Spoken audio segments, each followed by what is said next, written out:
You know what tonight is. Welcome back to the channel. Some of you who are watching, I've been communicating with all day, maybe yesterday, so on and so forth. Right now, it'll just be me to start. I will bring in my executive producer, Antonio Connolly, in a sec, who will help me run this because I'm not going to just talk for the entirety of however long this goes.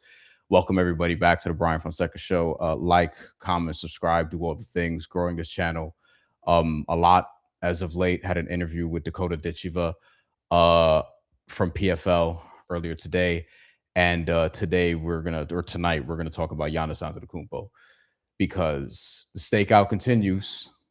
I had a feeling that this was going to still be lingering tonight, which is why I scheduled this for 10 p.m.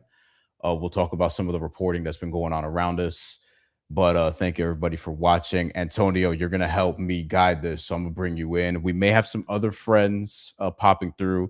I got a couple friends being like, "Oh, I'm tired. I've had a long day. I'm crashing." But like, I'm not really trying to hear that shit on the eve of the NBA draft, where we have trade rumors. You know what I'm saying, bro? Like, Yeah. Antonio produces a show. He has a very, very, very awesome camera. You see some of the work that we've done together. His videography and photography is exceptional. Oh, thank And you. he's gonna help me guide this as he also pulled up Shams of Twitter or Blue Sky. So we have that off to the side here. So comments, questions as we do this. The Giannis stakeout continues. I just want to take people through what this has sort of been like uh the last, I guess, 48, a little more than 48 hours now. Yeah. But I texted you and a bunch of other people on Saturday Right. because I got like there was a thing going around like, oh, did you get the text or whatever. The insider the text. the the, the text, right? And basically what it was like at about, I don't know when it hit other people, but it hit me at about 5:50 or 6 o'clock. I heard from Right. like three different people within a 10-minute span. Right. A combination of just other people who just know things in the NBA. And I'm not an insider. I'm not one of the premier. I'm not a newsbreaker. I'm just somebody who's been doing this for a while, is pretty connected, knows people. Obviously, like, if you're gonna be on some big platforms with not that big of a following, it's because one, you're probably, not bad at what you do, but Right. also you do know people. You Right. know I what I mean, mean? Like, you're just gonna know people along the way. That's part of the game. So what was happening was this, it's just persistent noise about a three-team deal is about to happen between um the Miami Heat, right. Those the those are the the big suitors. the Milwaukee Bucks, the Detroit Pistons. Three-team deals about to happen. Tyler Hero going to Detroit. Ron Holland, Isaiah Stewart, Duncan Robinson are going back. Well, Ron Holland and Isaiah Stewart, it appeared to be going to Milwaukee, and then you had, Duncan Robinson potentially going back to Miami, which Ethan Skolnick reported out there, and I've done shows with him. Obviously, had him on last week, and he mentioned this again last night when I hopped on his show Five on the Floor. Mhm. Just to explain this to everybody, and some of you watching this do listen to Five on the Floor. You probably heard me yesterday. Um, and it was like, oh, the Heat are getting Giannis, and the Bucks are getting this massive pick package, and these players, and like all these different things. Like, this was the persistent rumor going around to a lot of different people. I'm not saying like I'm not reporting this, but this is what I just want to be careful. But this is what was being told to a whole bunch of people, and you started seeing tweets from a whole bunch of different reporters who covered different teams, like people covering Miami, people covering the Pistons, people just covering the league at large. I think somebody who covers the Bucks. Like, this was a consistent thing throughout, and then it just kind of faded by 8 p.m. And it was like, oh, so what happened there? Right. And then it was like something did, and then it was there's confusion about, like, was this a Heat media thing that the Bucks ownership might have reacted to, or are they trying to get a fourth and fifth Mhm. team into a deal? And then today this morning, we get, because I woke up to this, Shams and Brian Windhorst being like, Boston's all in. Yeah. Boston has Jaylen Brown on the table. But Bill Simmons has been saying for about 2 weeks that Jaylen Brown's been on the table. So then all the Kalshi odds that people are tracking like the prediction markets and things, they're all like, oh, you know, Boston, Boston, Boston, Boston. And now it's kind of like, I actually haven't checked Kalshi in a little bit, but I could pull that up.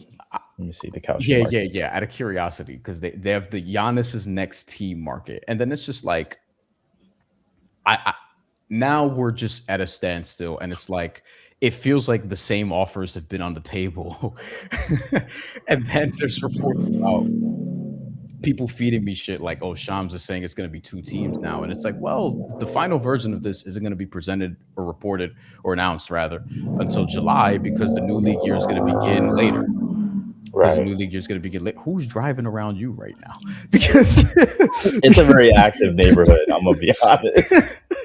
Yeah. Speaking of, I got to forward you an email later about tomorrow. Okay. Big day in New York City, not only the draft but election day. So basically, like, now it's like, is it Miami, is it Boston? And if it's going to be one of these 2 teams, because that's ultimately where Giannis is going to go. So questions, comments, as we're going to be doing this for a while, we will take virtually all of them as long as you're not a dick. Like, that's really my system. It's like, as long as you're not a dick, I'll take the comment. And also, if you're a super chat, I'll definitely take the comment. We are not. Let me pay Antonio. You know what I'm saying? Like, let me be able to pay him regularly.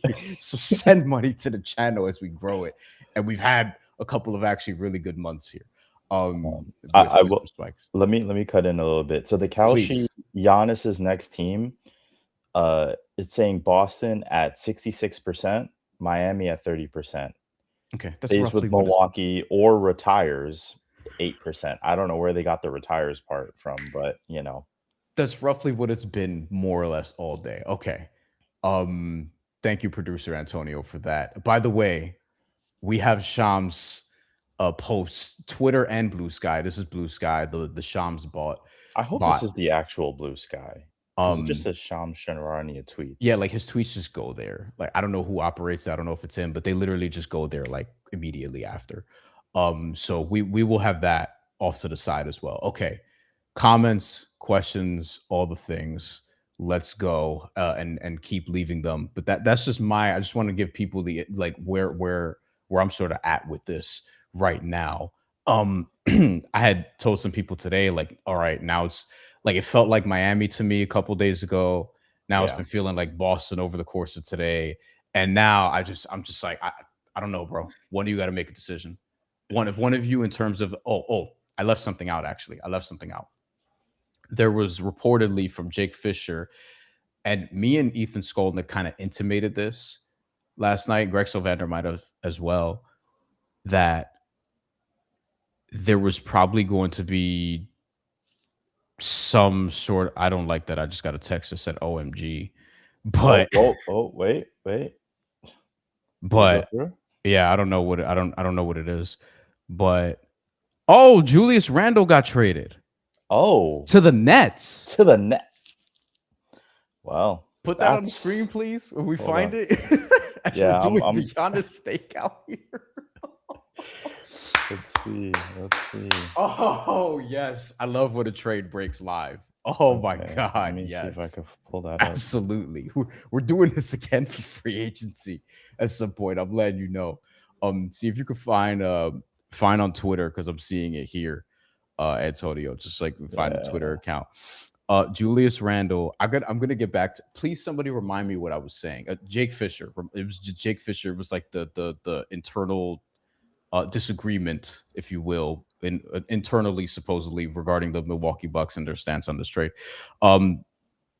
Justin from Shams. Minnesota is sending Julius Randle and the number 28th pick in the NBA draft to the Brooklyn Nets in a 3-team trade that will send Nick Claxton to the Chicago Bulls, sources tell ESPN. So there was a rumor about Miles Bridges for Nick Claxton that I've been going around a little bit, whether or not Claxton will end up with Charlotte, Miles Bridges to, but that one I had heard about loosely. But I don't know that, or I didn't think that, what are you doing with, you have Moussa Diabate, why do you need Nick Claxton? You also have Ryan Kalkbrenner, who you just drafted last year. the Timberwolves will also acquire, so they'll get number 28 and number 33. The Timberwolves will. They'll get Brooklyn's number 33 pick for Randle and number 28 overall. So the Nets have Julius Randle and Michael Porter Jr. That, I mean, on paper, that's not terrible, but we all know Julius Randle's track record. Well, we're both in New York. Will this make you want to go to Nets games? No. I mean, for a cheaper price, maybe, to see the other team, for sure. Oh, here we go. I just found it on BlueSky. I just finally came through. Okay, yeah. All right, here we go. Julius Randle. Take this comment off real quick. We'll get to some other comments in a second, but like as you can see, we do have a little bit of activity here. So Nick Claxton is going to Chicago, which feels right. And then Julius Randle's. You think so? It feels right for him to be in Chicago? He's not a bad player at all, but it's just like he's just been on those type of teams already, and it's like, yeah, unfortunately, not on a contender yet. Wow, Julius Randle to the Nets, and the Nets aren't trying to be bad anymore. I can tell you that. Like, from covering them back in the day, like I know a little bit about how they operate. I still have a couple people over there, and yeah, they're not trying to be bad again. Like I don't know to what degree they will or can even like, hey, put all the chips in now because the Knicks just won their championship. But like, they're not going to try to be ass again after the Knicks just won their championship. You know what I mean? Yeah. I mean, it's kind of hard for the Nets to have some sort of like movement, at least in the zeitgeist of New York City, right? They're always going to be the little brother.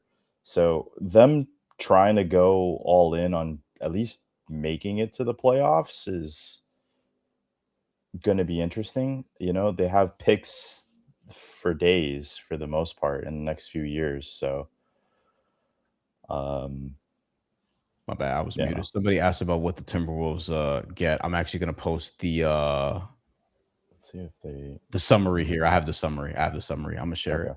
Okay.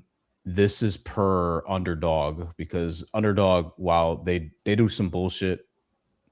Now, hopefully they didn't hear that, because don't clip this. Don't clip that part.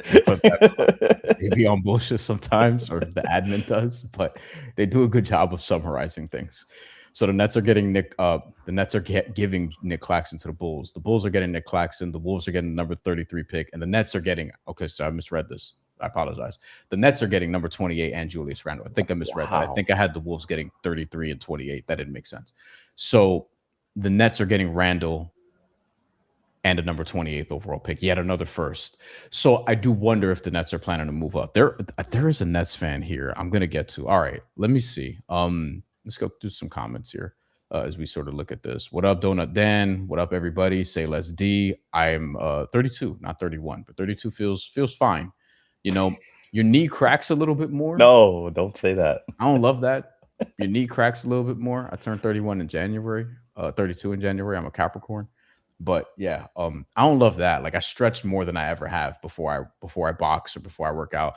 I just got a basketball because I want to start hooping again. There's a park right by me.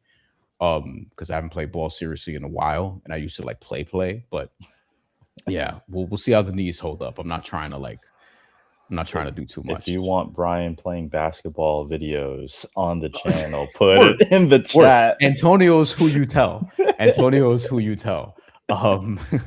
Eddie Juan says we probably should get back to Giannis here. Yeah. But this is a fun little tangent here. Hold on, Eddie Juan, I'll get back to you. Because we do have some things on this sort of trade. So I want to stay here. Got a bunch of comments saying trade. Randle to the Nets, Claxton to the Bulls. Want to correct that to the Bulls. Yeah. Don't damn. We have it right up here in terms of what's getting. No Stray 21. Randle sure knows how to wear out his welcome. We should actually mention this. So this is an important component to this, obviously. The contracts, which I'm always looking at, Antonio, the contracts, because Julius Randle has one where it's not awful, but you're near the extension point, and it's like, do you want to extend Julius Randle? So basically, you have $30 million coming to him this year, Julius Randle, that is.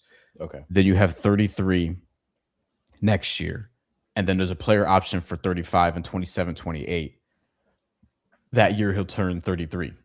So he's about to be extension eligible. He's 33? He's about to be in 2 years. He was born in, he'll be 32 in November, actually. Wow. I'm 10 months older than Julius Randle. I don't look like it. Yeah, that's that's okay. But that's sort of a contractual situation there. So for the Nets, it makes sense. The Nets are just like, yo, can we do something? Can we be I? You know what I mean? Like, can we just be I? Like, that's basically what the Nets are doing. And then with Nick Claxton, he has a descending contract. It's actually quite attractive. He's going to the Bulls. It's $25 million this year, and then 23, and then 20, just right over 21 million that last year. And Nick Claxton's still young. When I was covering the Nets, Spencer Dinwiddie once told me Nick Claxton's the most talented player on their team. And this was when they had like Kevin Durant and Kyrie Irving, to which I was like, Spence, bro, I like you my guy, but like I don't know. Nick Claxton is a talented player though. So there's that. Donut Dan says, yeah, so Minnesota just unloaded some salary, big move incoming. So the antenna should go up here.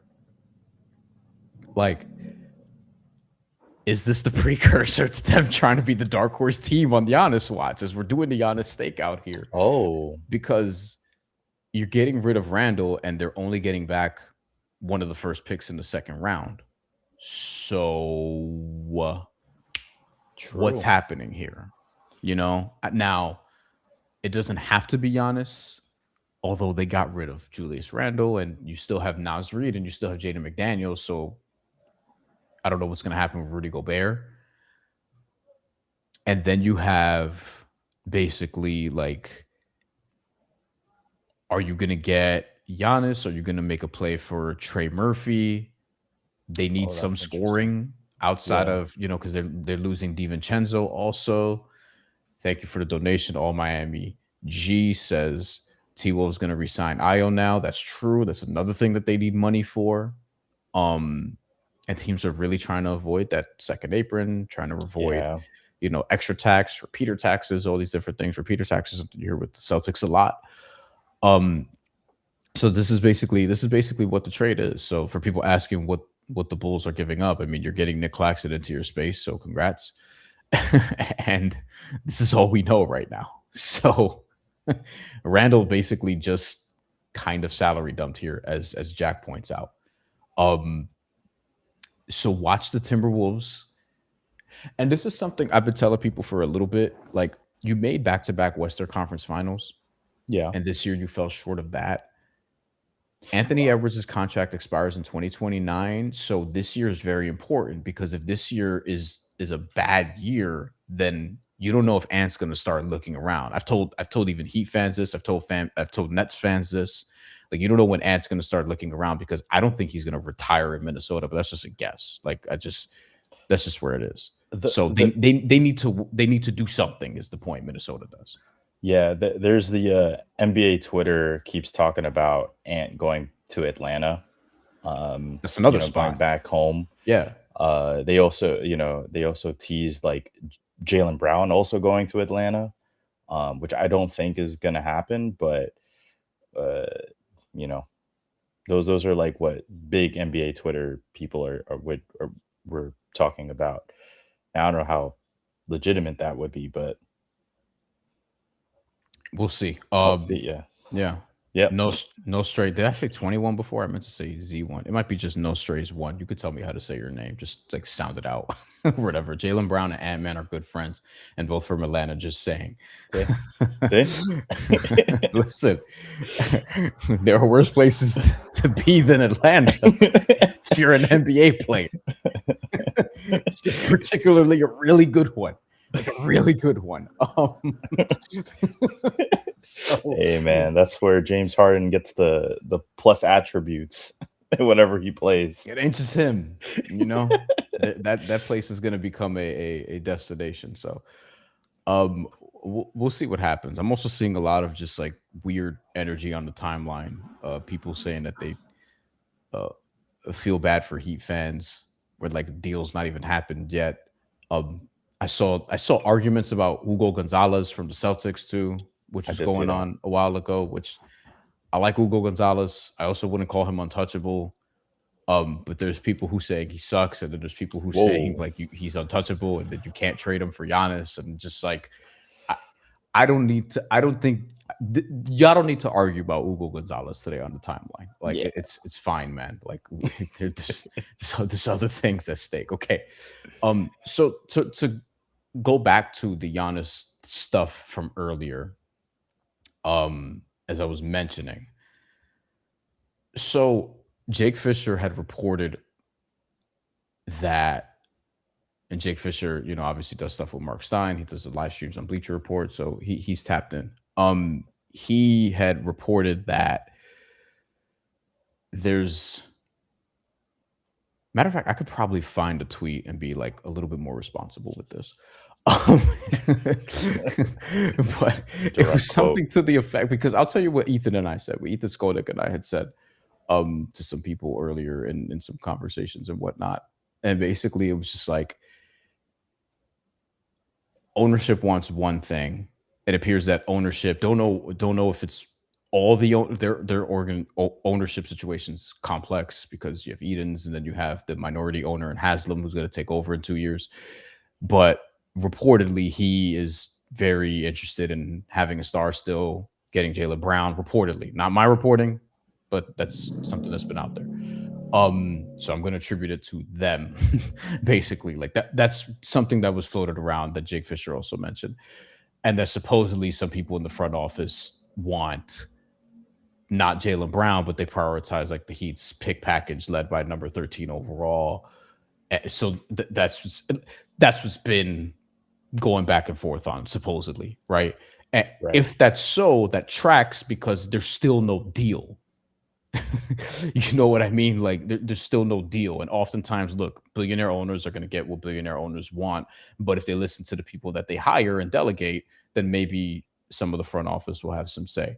So like, that's basically what it is. So I have it here. I'm going to pull it up right now.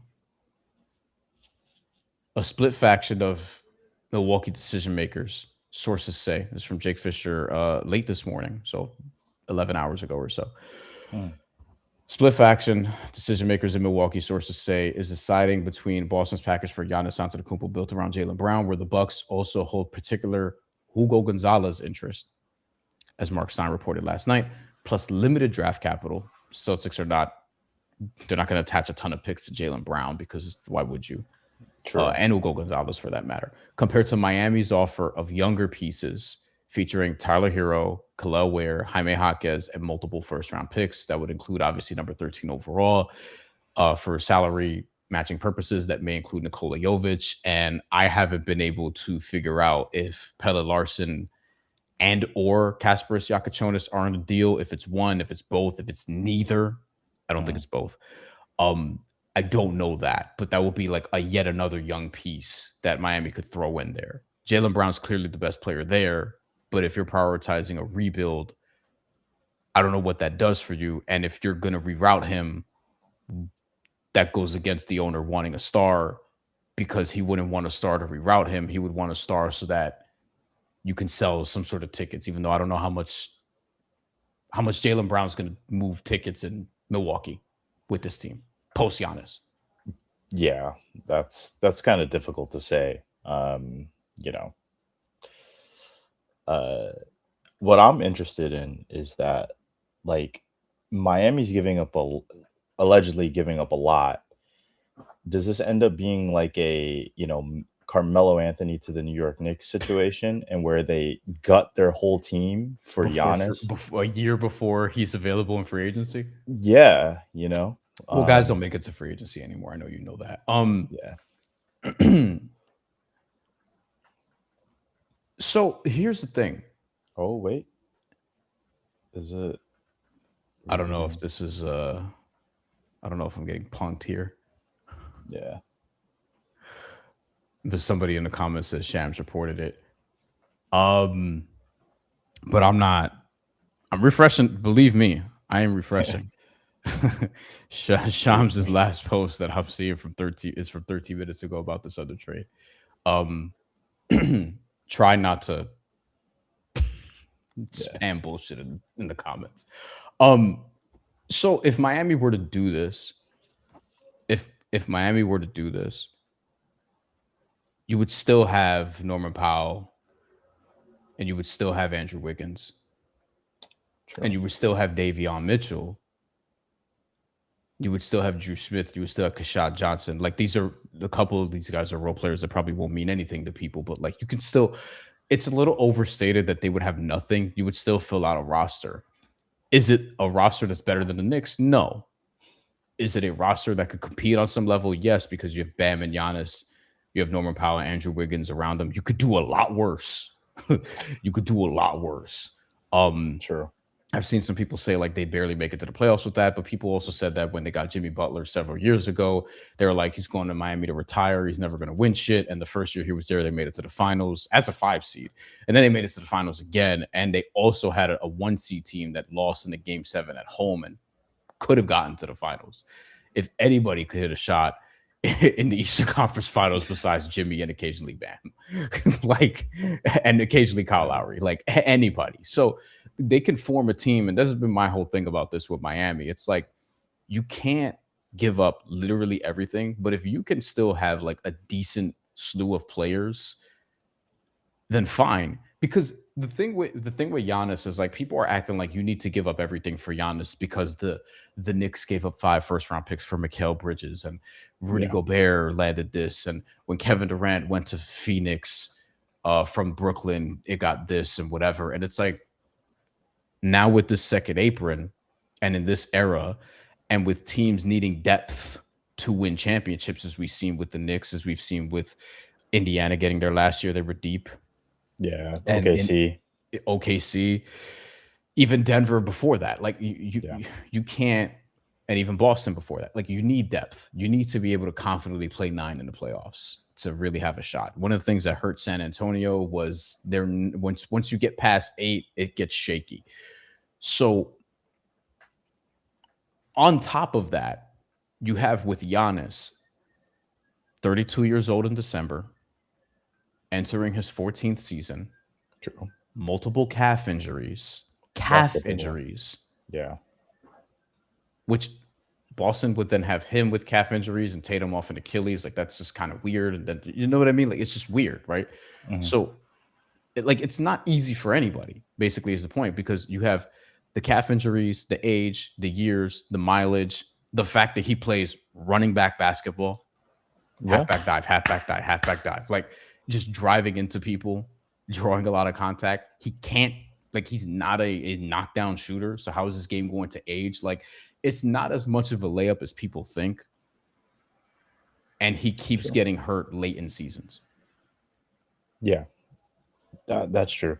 So I don't think Miami or Boston, for that matter, or anybody should have to give up the entire farm. Like, you got to give up something. Like, it also can't be jack shit. Like, there's people who think the Heat's offer is amazing, and there's people who think that the Heat's offer sucks. I think it's fine. And I think with Boston, it's like Jaylen Brown won a finals MVP. You know what I'm saying? Like, yeah, like that's already a lot. And for me, I'm looking at Boston and I'm kind of like, you don't really need to do this. Right. You know, I get that they want to play differently. But Jaylen Brown actually has one of the best free throw rates on your team, gets downhill. You need, among other things, wings in this league. You have 2 very, very good ones. Yeah. And it's like, you don't really need to do this unless you're just trying to get Miami to offer up everything and play the leverage game, which I understand that because gamesmanship is gamesmanship. But I don't look at the team and I'm like, they need Giannis. Not that it'd be a bad thing to have, but you get what I'm saying.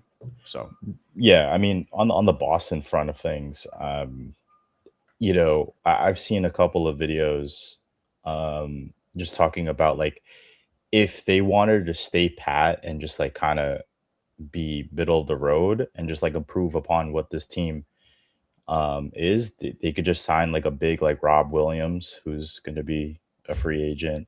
You know, another one with health questions. True. You know, even try to get like KP back, something like that. Another one with health questions. Yeah. Moral of the story is all these NBA dudes just everybody gets hurt now. Yeah.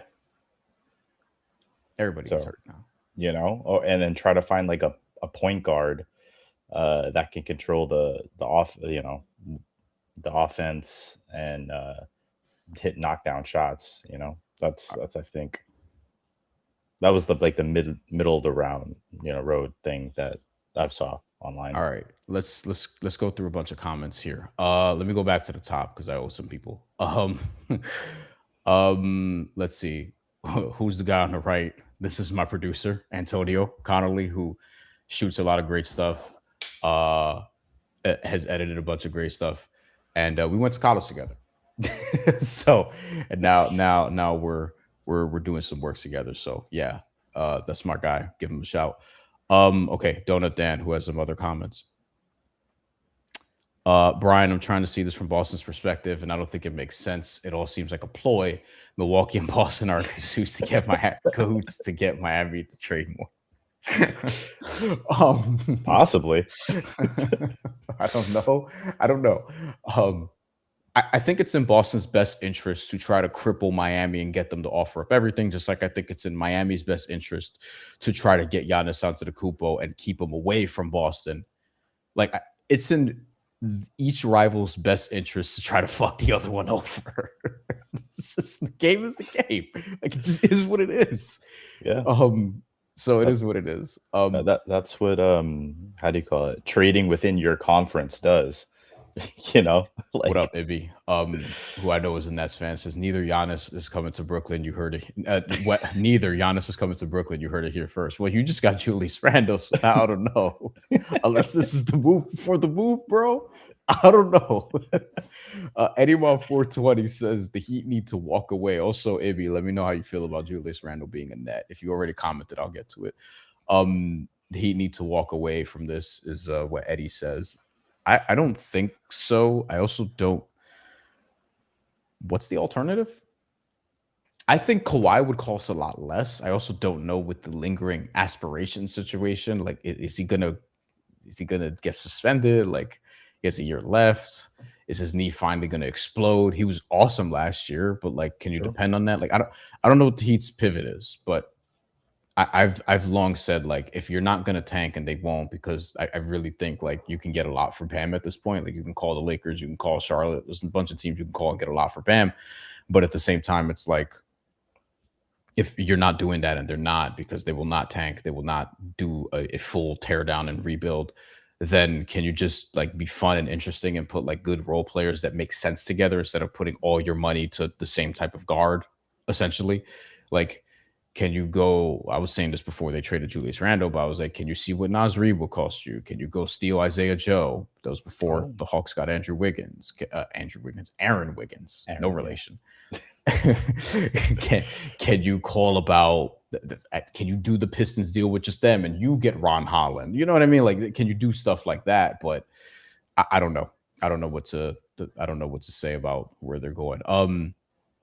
Jonah's Heat takes. Dan, the Celtics had the worst. I don't know who Dan is. Probably up here in the comments somewhere. Oh, Donut Dan. Duh. My bad. Dan, the Celtics had the worst rim percentage in the league and will be traded for the most dominant player in the paint since Shaq. That's true. Although I think doing that using Jaylen Brown is kind of like, I think Jaylen Brown will be additive there, but obviously you're not getting Giannis without Jaylen Brown. Because if I'm questioning what Jaylen Brown's doing for a Milwaukee rebuild, what would Derek White and a whole bunch of stuff do? Like, that doesn't make sense either. So yeah, gone are the days of where, you know, you could trade Kevin Garnett for literally nobody and then get 3 All-Stars and then win a chip next year. It's kind of. Cass 3583 says, wait till you hit 48. Oh, brother. talking about 16 years from now. Oh Jesus. I don't want to think about that yet. Although I've been told that I would look nice with gray hair. Although by then I'll be bald. I will completely be bald by then. I'll be bald with a beard. I'll be looking like Miguel Cotto and every other Puerto Rican that you'll see in the Bronx, basically. Hopefully in slightly better shape, because I would like to think I would still take care of myself. That said, I'm overdue for a checkup and I need to go to the doctor. No. Travis Richardson 8000 says, maybe Ja to Minnesota now.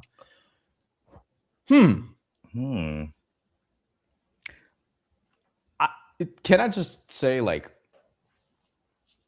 Ja Morant scares me, and I'm not even talking about his love affair with machinery.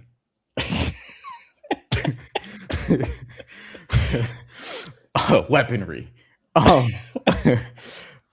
I'm more so talking about, like, he's a smaller in terms of, like, just size, like, not in terms of height, but smaller, uber athletic guard who's missed a lot of games and can't shoot and could never really shoot.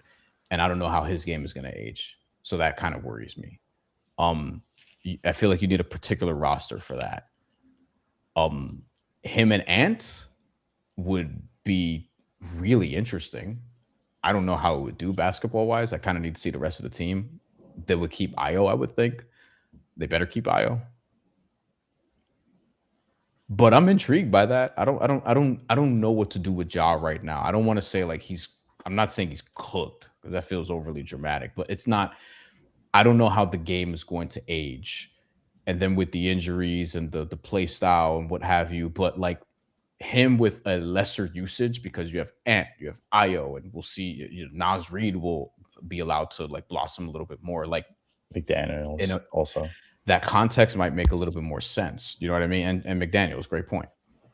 So that's kind of where I'm at with Ja. I don't know if that's unfair.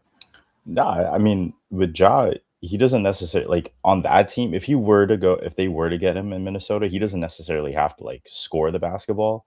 Just try to play defense and be like a Rondo-esque, I mean, obviously he's going to try to get his own because that's who he is, but you have Ant. So, he's going to shoot the ball. He led the league in like 3-point percentage. Was it a few years ago too? Or 3-point makes, yeah. Or 3-point attempts makes. or whatever, volume, essentially. Yeah. Like, so, which would help Ja, to your point, because Ja wants to drive, obviously. Marlon, where do you think the Heat organization may have failed in executing this trade? Well, they haven't yet, so can't answer that. As of now, it appears to be still ongoing. As I'm checking my phone just to be sure. Yeah, I just refreshed. Yeah, I'm looking at texts and whatnot. I'm looking at Twitter, obviously. So I think that with the Heat, I can't say that they failed yet, but it'll all depend on the now they tell us stories, so to speak, after the fact. And it's like, what did they do? What did they not do? What did Boston end up doing? Who did they loop in? Like, Boston has a better relationship with Portland, and they can potentially get Portland to give Milwaukee some picks back that they lost in the Lillard trade. And then Jaylen Brown, would he make sense there? Although I have questions about that basketball wise, but like, we don't know yet. So it's too early to say. The wickedness is, let's trade for Brown. Screw it. I'll tell you what. I'd be excited if I had Jaylen Brown. It's like, if I was just a fan of a team, I would be very excited if I had Jaylen Brown on that team next year, because I'm like, oh, this dude with a chip on his shoulder, let's go. I know the nerds would be like, oh, but his on-offs. Well, actually, the on-offs weren't pristine last year. You know what I mean? Like, but that was also with a team with a great bench. I don't think he's like I don't want to overstate it. I don't think he's like a top 5, 10. Well, he might not be that far from 10. When he's on type of dude, but The last season, technically, he was a top 15 player. Well, correct. Yeah. Like we know what he is. So like he wants to have a fuck you season so bad, and ideally his body would hold up enough to do it. I know he's had some injury stuff in recent years. This is more about the Randle trade. Jack says, "What do the Nets want with him? They're a tanking team. They don't want to tank anymore, Jack. they don't want to be. They don't want to tank anymore." That's basically where we're at. Draco Fox 839. Do you think Boston and Miami have a third teams for deals already? Well, the most concrete thing that I've seen out there, and that's been publicly put out there, is kind of what, for Boston's end, what I just mentioned with like is third team. Like people have just made the logical conclusion, hey, it could be Portland because they've made deals before. Jaylen Brown could go there, like all those different things. You could get, Milwaukee to get some of their picks back. And then with Miami, the Detroit thing happened. Like the Detroit thing looked like it was going to happen there. It was Khalil from Locked On Pistons who put that out there, which is something that Ethan Skolnick heard, which is something that I heard, which is something that other people I talked to heard. So it feels like each team could get a third team. And there was also reporting from like Anthony Irwin, who covers the Lakers, who said, and I know some people were like iffy on this. I can't speak to that, but he had put out there like, hey, maybe the Lakers would be team 4. I know Ethan's mentioned maybe Memphis is another team to look out for in that front. So I think whatever this Giannis thing ends up being, I think when it's official in July, because the new league year will have to begin in July, I think when it's official then, that's when you're going to see like, oh, whoever the third team is. Like, I think there will be a third team. I know there's been reporting like this is going to be a 1-for-1 thing. I think the two teams will agree first, but then eventually they'll loop in other teams and be like, okay, like this is what it'll be. Like, I'd be surprised if it's just two teams at the end of the day. If it's two teams, I feel like that could favor Boston a little bit because they have Jaylen Brown. But again, I don't know what Milwaukee will land on. It is the supposedly people have made this out to be what it seems like is owners versus front office. And then it's like, all right, I don't know who wins out there. The owners typically get what they want, but they could just listen to their front office. Like there's just a lot we don't know. Just a lot we don't know. And ultimately, Shams is going to get the text. Like somebody's going to send Shams a text when he'll be ready to report it. Like everyone's trying to do the legwork now. And Shams is going to be, and to be clear, again, I'm not a newsbreaker. Like I'm not somebody who does that. I'm not an insider. I just hear things because I just do this. Right. But I'm not like, I don't even tweet out about shit like I'm hearing because usually it's other people's news to tweet out, or it's off the record, or it's like, I don't know if I trust this because like, I know I'm not getting it from the source, but I'll communicate with people throughout and be like, have you heard this? Have you heard this? Like I'll check just to keep up with what's going on, so to speak. But the Mark Stein and Haynes, Chris Haynes and Shams and, some of these upper echelon dudes, like they're getting like the real, like they're getting the shit. And the rest of the people are just getting it after, like way later. And some of the local guys too. If you're like a local guy covering your team, like here with New York where we're at, Ian Begley will get shit. You know what I mean? Like very early. Because he's so well connected. Stephen Bondi, who I work with at the Post, obviously, like so on and so forth. So just a little inside baseball there, I guess. Breaking kayfabe. Vicente Macho 7878. Barry Jackson tweeted that Chris Haynes' news about Miami not being his destination is not true. Okay, the double negative kind of confused me a little bit there. Barry Jackson tweeted that Chris Haynes' news about Miami not being his destination is not true, so that he would still be open to going to Miami. Yeah. Maybe it is. Yeah, and look, I understand their team is mid, but if they're always trying to compete, then like whenever they have a superstar, or at least like a star, like even Jimmy Butler, for example, who like bordered on superstar at times, like they figure out how to put a team together around whoever that is. Even with Jimmy Butler, they should have done more. But like he wanted Kyle Lowry, they got him Kyle Lowry. And Kyle Lowry was the biggest free agent signing that year. Even the GMs and the GM survey were like, yeah, this is the free agency signing that will be the most impactful. and it didn't end up being that way fully, although he was, I think, fine that first year. But like Kyle Lowry was somebody that people went after, and that was like a big deal. They got PJ Tucker. Like that 1C team was probably the best Heat team that they had, and it was the one that didn't go to the finals.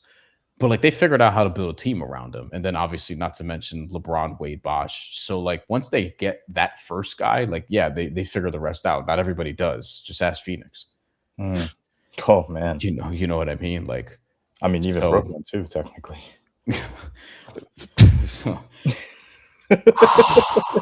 Jesus Christmas. I didn't think that was gonna work, but I didn't think it was gonna flame out like that. And Brooklyn probably should have won that championship. Donut Dan says, thank you for that. I hate this trade. Donut Dan's been one of the Heat people that I've talked to who does not want them to get Giannis. He's worried about too much of the injury, running back basketball, age variables, and also the fit with Bam. We got a comment about the fit with Bam being clunky. Which offensively, yes, although it depends on how Bam shoots threes, and then Giannis's playmaking has been really good, and you could put the shooters around them. Is it seamless? No. Is Tatum and Giannis a better conceptual fit offensively? Yes. But you can also, like, the counter to that was, if you can make Jimmy and Bam work, you can make Giannis and Bam work. Like you know, like with Eric Spoelstra, who is still in like best coach of the league conversation, although I don't know if he's been that for a couple of years. I kind of think Rick Carlisle took that crown last year, and now this year, you'll probably want to say Mike Brown. Yeah, Mark Dagnall, you know what I mean? Like, so Eric Spoelstra's he needs a bounce back season, I think, but like also give him a roster that makes fucking sense. I was gonna say, like, hypothetically, if Miami doesn't land Giannis, this would be like another year of Miami teasing, trying to get a superstar and not getting one. So do we start questioning Pat Riley's, not just him? It's the front. There's a whole conglomerate of people in that front office. Yeah, so do we start questioning them? Like, Heat fans already have. I think it's been weird since they didn't get Damian Lillard a few years ago. The Terry Rozier thing, I didn't think would blow up in their face the way that it did. On and off the court. And I think they need to stop pissing off their fan base. just my thing with the Heat, which was my thing with the Knicks for many years until they finally stopped doing it, and now they have a title. Stop fucking pissing off your fans. Same thing with the Nets. I've said this about the Nets. Stop pissing off your fans. Like, put something out there that they want to see. And also, fans of teams and of anything, stop paying money for bullshit. If you don't support the team, I know it's hard for you to do that because you're a diehard fan, and I understand. But if you don't support the team, you would think that they would have to put a better product out there. That's not why the Knicks got to this conclusion. They just kind of like just hired Leon Rose, and some people, the conspiracy theory is, hey, James Dolan was distracted with building the Sphere, so he wasn't able to meddle with the team and fuck it up.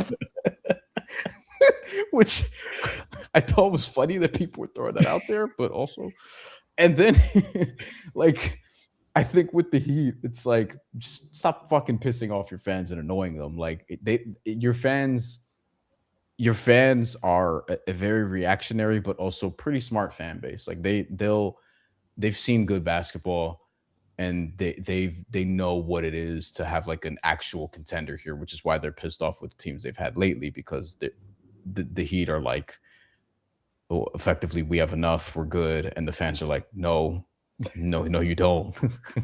Like, we know what we're watching. That's what they're saying. They're like, we know what we're watching. You know, it's very similar to like, although the Knicks don't communicate really with media, but it would also be like, hey, you know, it's similar in a way. And then with the Nets, it's like, we'll see with this Julius Randle thing. All right, we have a bunch more comments and 400 fucking people. I think that might be the most this channel's ever had. Wow. Hit the like button, hit the subscribe button. We cover big picture things in and around sports on this channel, not just the NBA, but also the WNBA, also some boxing. I will be at the Jerron Ennis and Xander Zayas fight in Barclays Center covering that this Saturday. I have interviews with each of them on the channel. I might as well plug that. Interview with Xander Zayas, interview with Jerron Boots Ennis leading up to the fight. So you can go check that out. That's from not that long ago. And also, if you're into MMA, did an interview with Dakota Ditchiva recently, who is, she doesn't fight how she looks, is what I'll say. She's very violent and also is a one of the best probably in the world in her weight class. So we talked about whether or not she needs the UFC. She didn't seem to think so, to get her career to the next level. But she's obviously doing great in PFL right now. And if you're into the primaries, we got coverage on that too. Election day is tomorrow in New York. And I cover the race in my district because I'm very interested in what's going on locally. So vote. Okay. Draco says Giannis and Bam is a shaky offensive fit. And then Eric Rodriguez says, except the defense would be insane. Yes, I should probably lend voice to that. The defense would be insane. He also says pivot to Durant. No, I don't think they should do that. I don't think they should do that. I think I also think Durant's just gonna be there. Udoka is his boy. Royal Ivy, if he stays there and doesn't get a head coaching job, is his boy. They kind of really have built that team around him in a way. I wouldn't count on Durant being traded anywhere. I don't know what you think about that, but yeah, I don't see him. At most, they'll trade Alpi out of there before they trade Durant. You know, it's not going to be Amen. It's not going to be Amen Thompson. Yeah. It's not going to be Amen Thompson. So it's not going to be Amen Thompson. Like that is absolutely not happening. Let's see what else we have here. No other trades, it appears, right? We only got Randle so far today, right? Yeah. Didn't think so. Just the irony of the Nets taking Kevin Durant and Kyrie Irving from the Knicks and then winding up with Julius Randle, who the Knicks did sign that year. Wow, that's a real full circle moment, isn't it? It's weird. Just weird. If I'm Julius Randle, I'm like, I don't even know if I'm happy about this. I'm probably just, but look, man, the Nets had fun, exciting basketball at one point when I was covering them. I love their 2018-2019 team. That team has so much spirit, but then they went star horny. And then I don't blame them. The way they went about it, there's some things that I would probably have changed retroactively. I feel like we would be talking about it differently if Kevin Durant didn't have size 16 shoes. Let me get to James Dose, and I'll go back to Kane's Heat because James Dose is a Bucks fan. I don't know how many Bucks fans are here. I like the Heat trade package, he says. He's a Bucks fan. Young prospects and picks, but Herro is bad.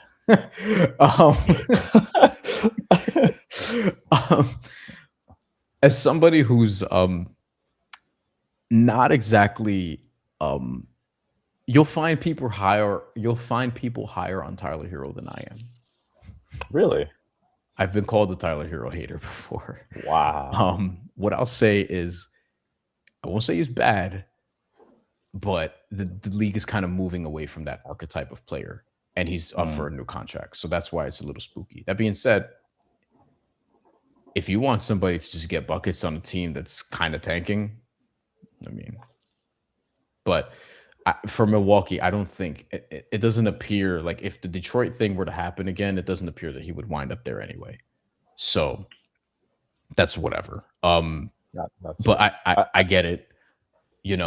I personally, if I were a Buck fan, I would be more intrigued by Ware and Jaquez and possibly Kasparas long term. Yeah, long term being like the next 3 years or so. Because Jaime Jaquez would be extension eligible like now. I feel like Tyler Herro's trade value has dropped dramatically. Like, correct. When was it like at its highest? Like a few years ago? And probably after he won 6th Man of the Year. Maybe.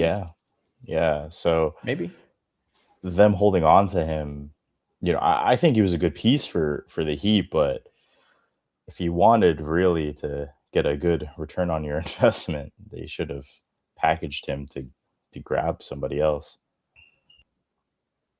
That's just my opinion. Yeah, and I don't disagree with that.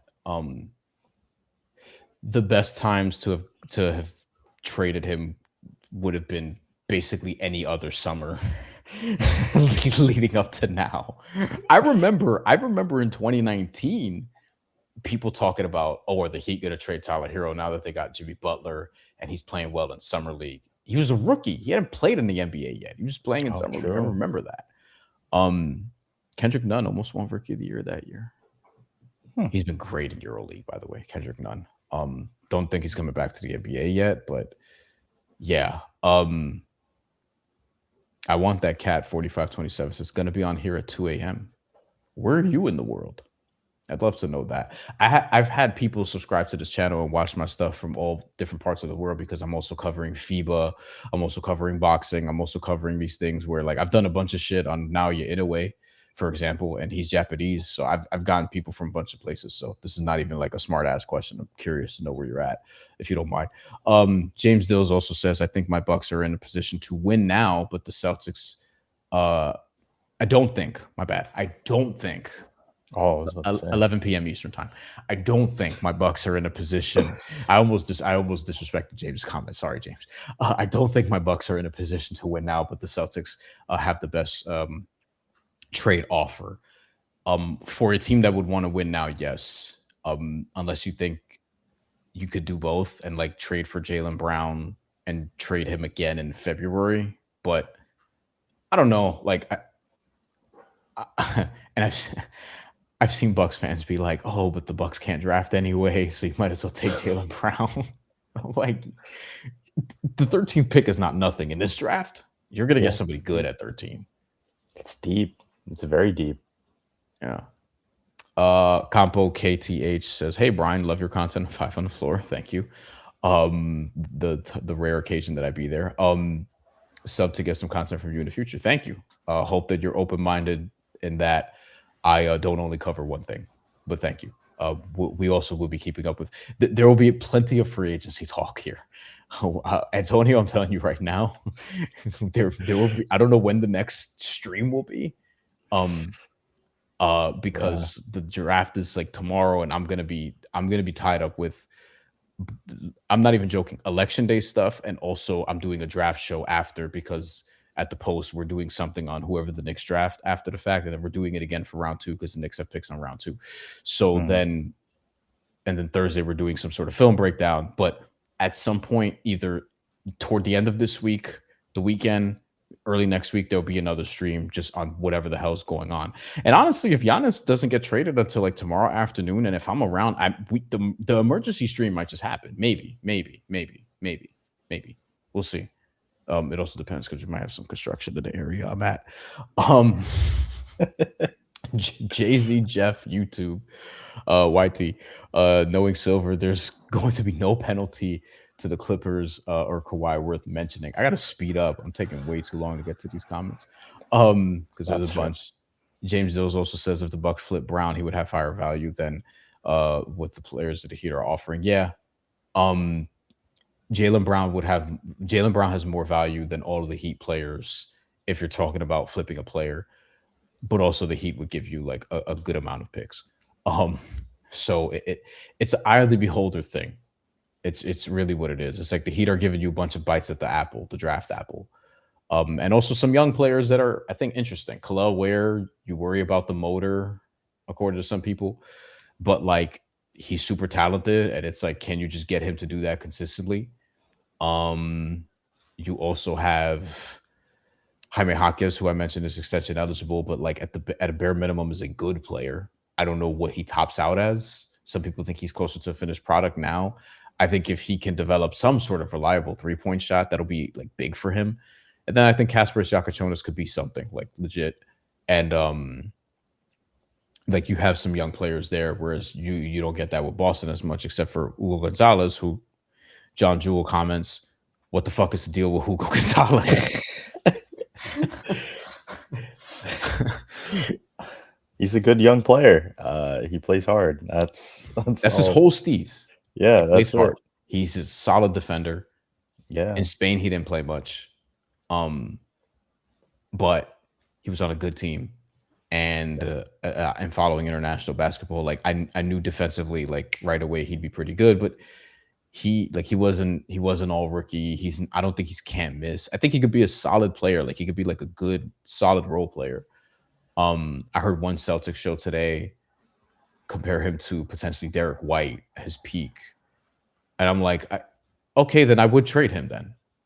Yeah, that's not a bad peak. I would still trade him then if I'm getting like Giannis or something like that, potentially. Like, but that's a good outcome for him, especially someone who's drafted late in the first round, damn near where Derek White was.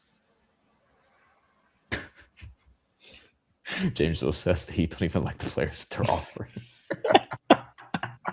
Well, you probably shouldn't have fucked around with Kel'el Ware's playing time because his deal might be done by now, bro. That's funny. Let me know when you want to jump in. Jeff says, why did they get rid of Claxton? You know, I'm not gonna say they did it for like Day'Ron Sharp, but like I don't feel like they needed Claxton like that. Yeah. You know, I just Randle, like, Michael Porter Jr. Maybe you draft a cuff. Like, I don't know. Maybe you make the play in. Maybe. Yeah. I mean, they also have, like we said, they have a ton of picks in the next few years. So, you know, they're in. I feel like they're trying to poise themselves as the next OKC, and where they get all these young talented players, and then just try to see if they can make it far in the playoffs. Especially with now the new drafting rules, where you technically can't like tank. Can't tank. You can kind of tank, but you can't tank. Yeah, you know, they don't want any teams to be bad. So it's like, I guess this is a move that helps them win some basketball games. You know. Yeah. Julius Randle, all NBA twice. People forget. Wait, really? Surprising, but yeah, you 13? remember when he was. It was 2 years with the Knicks, obviously. Well, you remember this. You might not have remembered that he got All NBA twice because you remember the All Stars. But yeah, 3-time All Star, 2-time All NBA. It's insane. He was All NBA, second team, the year that he won Most Improved Player. Team, wow. His second year with the Knicks, the year that he won Most Improved Player. That they made. This was the fuck Trae Young year. They made it to the playoffs. They lost in 5. Yeah. Fuck Trae Young. Fuck Trae Young. And then Julius Randle was Most Improved Player that year, rightfully so. Also 8th in MVP voting, which he was awesome that year. So, like, respect. And then he had a down year the next year. And then the year after that, they got Brunson. And I remember thinking Brunson should have been the All-Star for the Knicks instead of him. But he got it. And then he was also All-NBA. He was good that year. So, and he was an All-Star again the next year. But that was the year that he wound up getting hurt in that game against the Heat. Done for the year. And then he got traded, but he was an all-star that year. He just got hurt. Right. So he'll be back in New York. I want that cat. It says Josh's career is done. Jesus. We don't know that yet. We don't know that yet. Messiah Pyro says, I think JB is better than JT, especially because JT's coming off the torn Achilles. Okay. I have a friend, a really, really good friend who's been on the show before. And she has told me before the Achilles that she thought Jaylen Brown was as good as, if not better than Tatum. She might have just said better, but I don't want like, leave her alone. You know what I'm saying? But this is not like something that's super uncommon. I feel like I think more people are like, well, like, why is Jaylen Brown the one that you're trading if he's not off the Achilles? Which I think we're a little too dismissive of. Tatum's better. And it's like, well, he just had an Achilles injury. True. So, like, you can be worried a little bit, just a little bit, you know? I think the JB over JT, you know, those things, like those talking points really came out during the 2022 NBA Finals, and where like JT wasn't having a great finals, but JB was the only one that was like consistently, you know, putting on decent performances throughout that entire thing. I mean, you can't stop Steph Curry because he's Steph Curry, but I think that's where it kind of started, at least for some people. Yeah. Now, I still think peak for peak, like I'll take Tatum by a little bit, obviously, but at the same time, like I'm not at this point dismissing anyone who thinks like I don't see this as much of a hot take as I did pre-Achilles, because once you tear your Achilles, it's like I don't know how Tyrese Halliburton is going to come back. True. I'm a little more optimistic because he's younger, but also he dealt with freaking shingles and he got like puffy at one point because like of the side effects of shingles, and he couldn't play for a while. Like I don't post Achilles, we don't know. Like, look, Kevin Durant's been very good post Achilles, although I would say he probably not as impactful last few years as you would want him to be in some instances. But yeah, so we'll see what happens. TD 1288. This Giannis for Jalen is one of the strangest trades ever. I agree. Again, I'm looking at Boston. I'm like, are you sure? You're kind of shortening your window here for all the reasons we literally just talked about. And now I have one post Achilles Jason Tatum and one multiple calf injury and other injuries Giannis and it's weird to me where like I get it kind of. And Brad Stevens is just like, I'm not going to question his freaking basketball acumen, but I'd love to be like, okay, what are you seeing here? Is it just the rim pressure? Is that just it? But like, if I were a Celtic fan, I'd be like, why you? I want to kind of like what Bill Simmons said. I want to root for the Jays. Yeah. Why are you breaking up the Jays? Like we've grown up with these guys. They got us a title. They got us to another finals. They can do it again if you put the right pieces around them. Why? Like, just I know you're mad at the play style, but like, why does that have to fall on Jaylen Brown? You know what I mean? Like, I think I'm not like Jaylen Brown should be defended at all costs. I'm not like that with anybody, frankly. But like, I feel like he's being disrespected here also a little bit. Like, I just want Finals MVP, and you guys keep talking about fucking trading me. Like, yeah, I'd be pissed off about that too. True. And I feel like him going on that live was taken out of like crazy out of context in some aspects. He was just saying like, listen, this is the best year that I've had, statistically, right? He was a MVP candidate for a majority of the season. And I just feel like a lot of people just were like, oh, he's saying that because JT didn't play. I just feel like he just had a really great year, career averages across the board. So I don't know. The other hand is like you're offered a 2-time MVP. Do you go for it? Yeah. It's like it is strange to me though. Like when this is all done, it's kind of like the Knicks title. Like I feel like it's not gonna hit me after a while. It's like, wait, what do you mean this organization has been awful my entire life and had betrayed their fan base in multiple instances? And now they got their shit together. They're one of the best run organizations of basketball, and they still have one of the worst owners. And like, and they have one of the coolest teams, and they won a title. Like that broke my brain. This is breaking my brain too, especially from a Boston standpoint. It's like, wait, like, are you? I'm looking at the Celtics. I'm like, are you sure you need to do this? But look, they could win the title next year. Like, and then it's like, well, okay, you win. But it is kind of strange. Like it is kind of strange, and I think even I've seen Celtics media talk about this. Like, like it's going to be weird with Giannis and Tatum if they do pull this off, as opposed to like Tatum and Brown, like, known for all these different years. We have a comment here from Wyleen. Correct me if I'm wrong. As a Bucks fan, please trade him to Boston. For JB, yeah, they probably somebody here who wants them to remain competitive.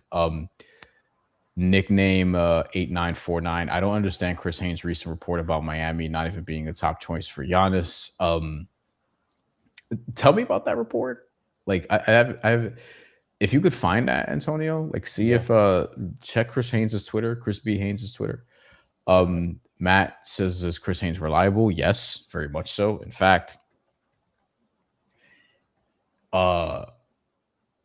Giannis's wife is his cousin or something like that. Like there's some sort of tie there. Really? something like that. I'm gonna look this up just for the sake of accuracy. He is related to Haynes is the cousin of Mariah, Giannis's wife. Chris Haynes is. So, yeah, like this is why people take. And look, in general, he's like a legit insider. Like he gets stuff. You know what I mean? I know he's doing more big three stuff nowadays than he probably used to when he was at, say, Yahoo. But like, yes, no, Chris Haynes is legit. Absolutely. So I think this is really what it is, right? Let me see. Sam 23 2100 says if Giannis goes to Boston, this is Adam Silver in the NBA all over this. No comment. I think whoever's on the losing side of this, the conspiracy theories will come out. I don't know about that. J Rod says, what if it's Miami that's pulling the strings trying to get Giannis to Boston to get Jaylen Brown to the Heat? Now that is some third eye shit. Woo! Oh my God. That would be insane. I'll tell you what, though. The Heat ain't getting Jaylen Brown, I don't think, because that would be crazy. But Jaylen Brown and Bam will be interesting. I feel like that fits better, right? On paper, right?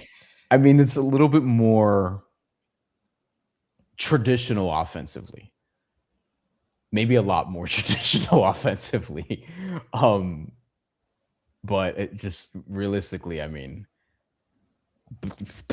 I don't know. Like, there's nothing, I haven't heard a thing about that, right? Although I'm sure people will want to theorize that. But what's Miami's next move if we have this is just a minor transaction. So not Mo Gay from Atlanta, but his I think this is his brother. I think they're related. Mohamed Gay from the Timberwolves is being waived as part of the Julius Randle trade. So that's the latest that we got. That's from Jake Fisher and also Dane Moore, who covers the Minnesota Timberwolves. So little small thing there as an added detail to the Julius Randle trade, which is the highlight of the night so far. Remy LeBeau, 4204. Heat are smart to not give up everything to an aging, injury-prone Giannis. Yeah, this is one of the schools of thought too, as well. So let me skip ahead here. No Strays, who's a Celtics fan in here. Imagine Giannis blocking Dame from going to Miami. Just turn around and join the Heat. I don't know about the blocking part, but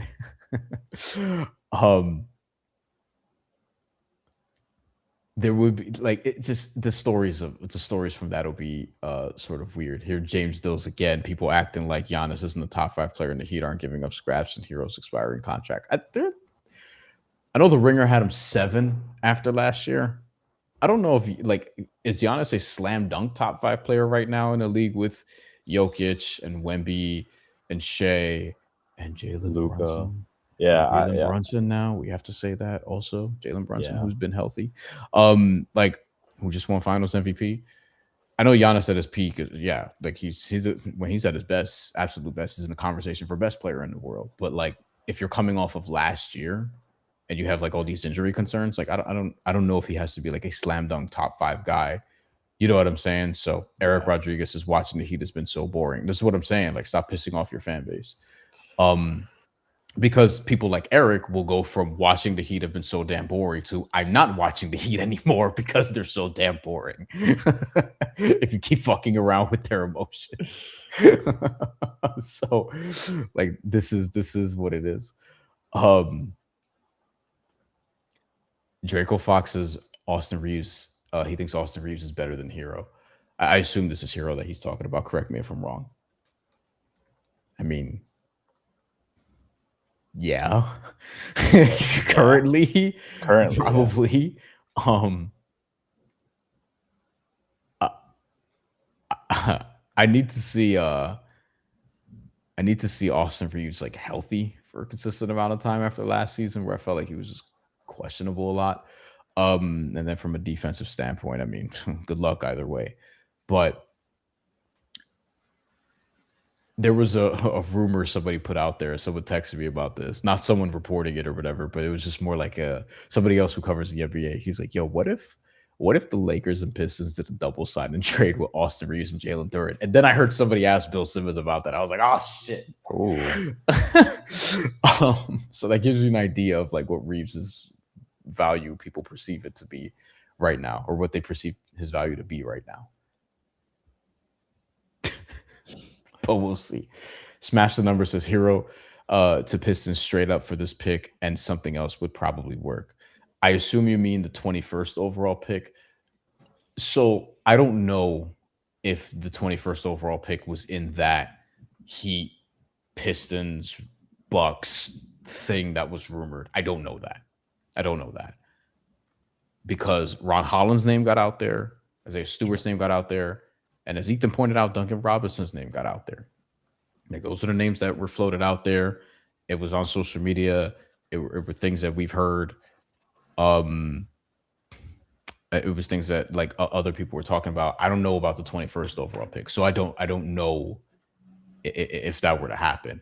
And if you are getting that, then you still need to match the salary, which is where Isaiah Stewart and Ron Holland, you have Duncan Robinson's contract, and stuff, Karis LeVert's contract. Like, you got to make the money work.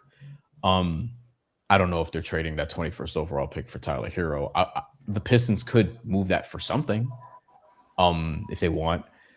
I don't know if can the Pistons actually like still do the Tyler Herro thing and then try to also add Trey Murphy?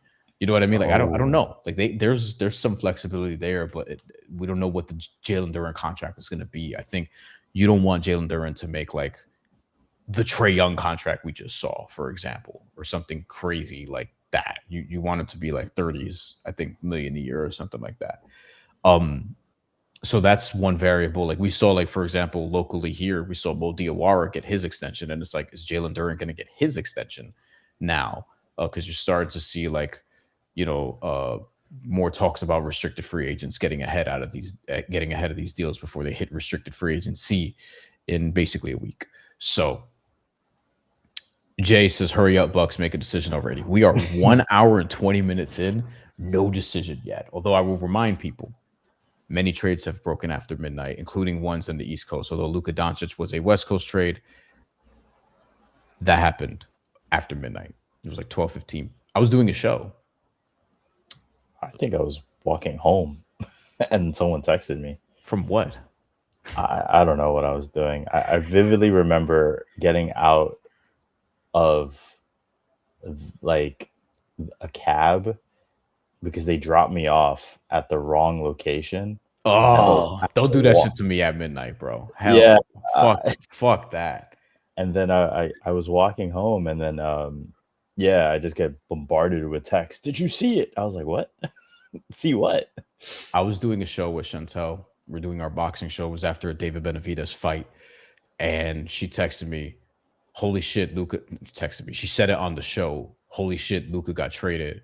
And I told her literally, I was like, get the fuck out of here. Like, you just got fucking ball sacked or whatever. Like, like, that's a bullshit tweet. You know what I mean? Like, no way. Like, that's a fake account. And then she sent me the tweet. I'm like, I look at the check and I'm looking for the typo and I'm looking at the follow count and I'm like, what? Yeah, it's real.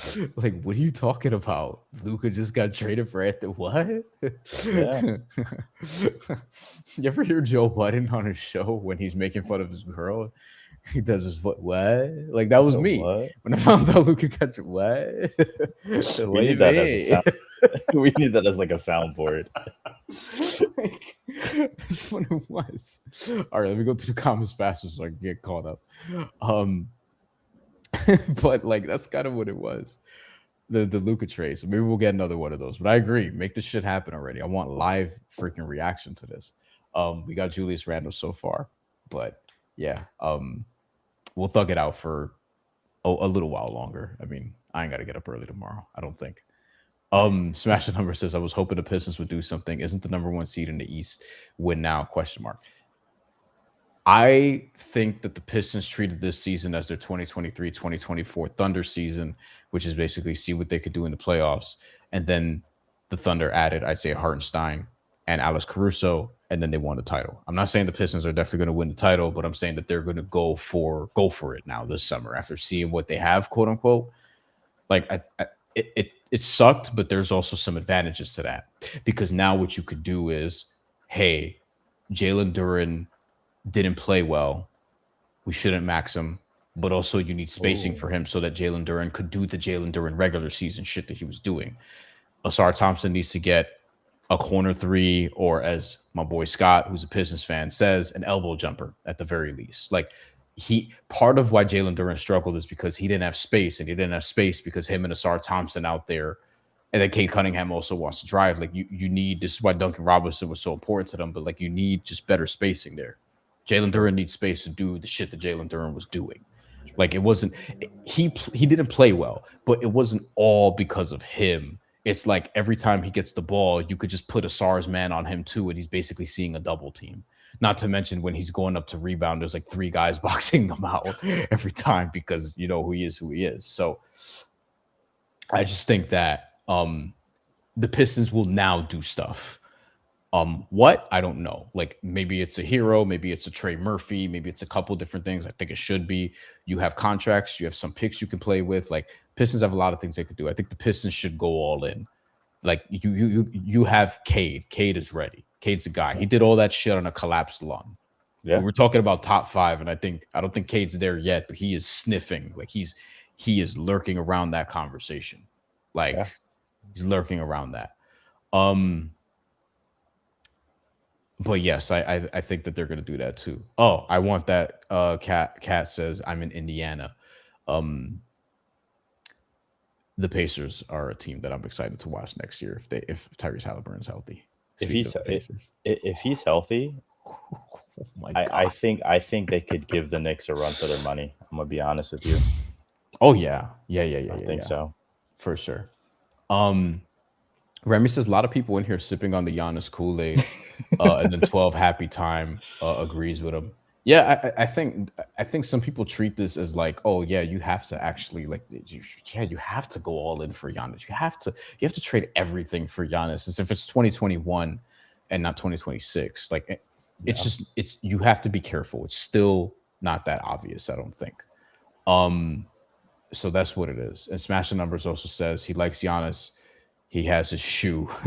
The emotional connection is there. Are those shoes comfortable for people with wide feet? Because I'm looking for new ball kicks. I might get the Sabrinas, actually. Oh. I've heard those are good for those are nice. Yeah, I've heard those are good. Casey Donovan, let's get to you because you're a Celtics fan.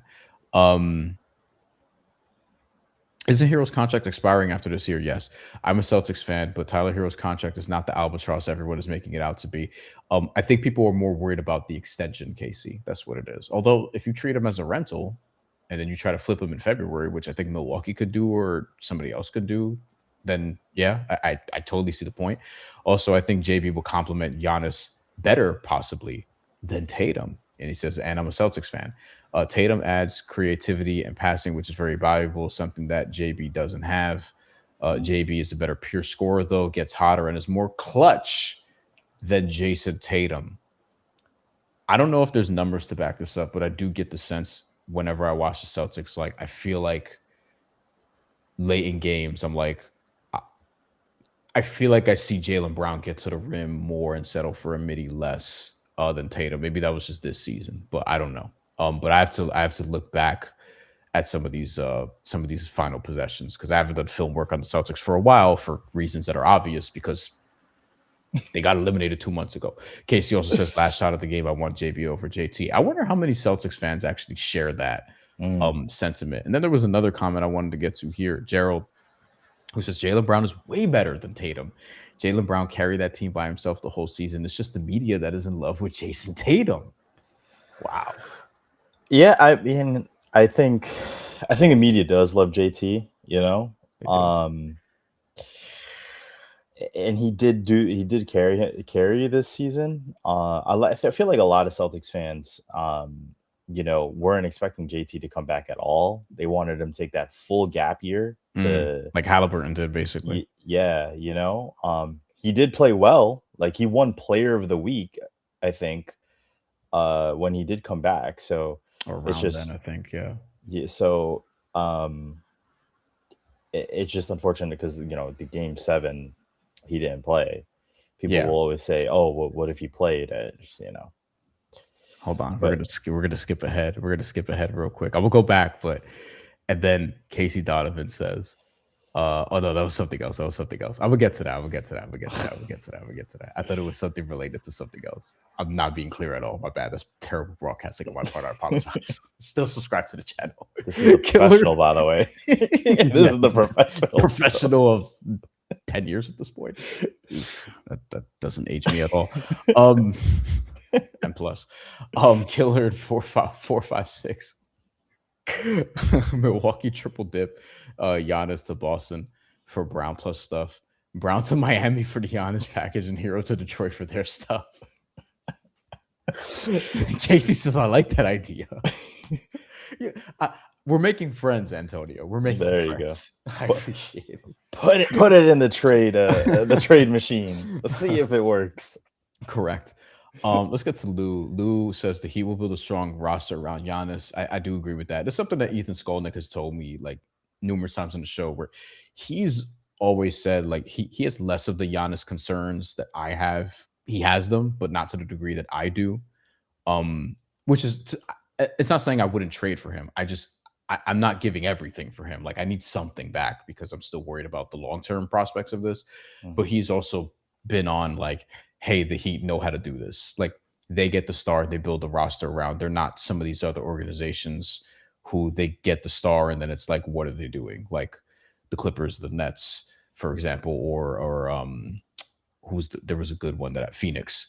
You know what I mean? Like, yeah, there's been some other teams where they do a big move, they make a big move, they do a big move, they make a big move, and then it's like just that was it, you know. I mean, shit, Dallas should have kept their core together longer. Oh. Yeah, not ideal. Classy 4672, because people love predictions. Do either of you have a prediction on what happens? Feels like tomorrow is going to be the day. I thought it might be tonight, and I felt less confident in that as the day went. Like this morning, when all that came out, and as I was talking to people just a little bit behind the scenes, it felt like, yeah, this could really happen tonight. And now it's like, unless it happens soon or after midnight, this may just be kicked until tomorrow. And then a lot of people are just going to be on pins and needles and at work doing whatever it is they do. And I've asked people like, what do they do for a living? Because I'm always like, how do you have time to just, like if you don't have to follow this, like how are you able to? I'm always interested in that because, sports fans are super passionate, intense, just want to know what's going on. Maybe it's a distraction from their work because their work pisses them off. And a lot of people work now, like the workforce is pissed off for a lot of societal reasons that we don't have to get into today, but that I will on a different show. But for justifiable reasons. But like, yeah, I think tomorrow might just be one of those days where everyone's on their phones trying to figure out what the hell is going on if it doesn't break today. And if it classy to your point, if it doesn't happen tonight, it has to happen tomorrow because people need to move on. Milwaukee set a deadline with the Heat. It's like you cannot afford to have another summer of 2023 where you're just waiting out Dame and not doing anything else. And then with Boston, it's like, I guess they don't need to do this as urgently. But also like, what if you don't do this? What do you do with Jaylen Brown? Are you just keeping him? And is he going to be cool with that? Like, oh yeah, no, it's fine that you tried to fucking trade me after being Finals MVP 2 years ago. So now I'm gonna be I'll be the number 2 again after Jason Tatum got hurt and after what I did last year. Like, it's just there's so many things I feel like need to happen. If this doesn't happen. And even if it does, but if this doesn't happen tomorrow, so classy to your point, it has to be tomorrow. It feels like it has to be. If not tonight, if not right now, I'll take it right now. Yeah. We just want to know, like the anticipation is just killing, I think, NBA Twitter right now. Yeah, absolutely. Young Savage says Butler went to the finals twice. Yeah, it could be as simple as like going back to the Heat point. It's like if they figured it out with Jimmy and Bam, a Bam that wasn't shooting threes, by the way, um, then they can figure it out with Giannis and Bam also.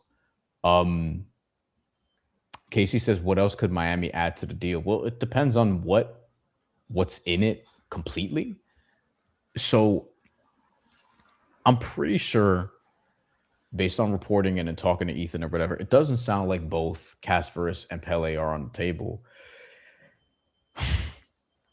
I'm not completely sure. Like, I've seen versions of the trade posted, and I've seen versions of the trade and just like other conversations where it's like, are one of them on the table? So it seems like they could add more. And I don't know what picks are in our, like, beyond number 13 and presumably more firsts.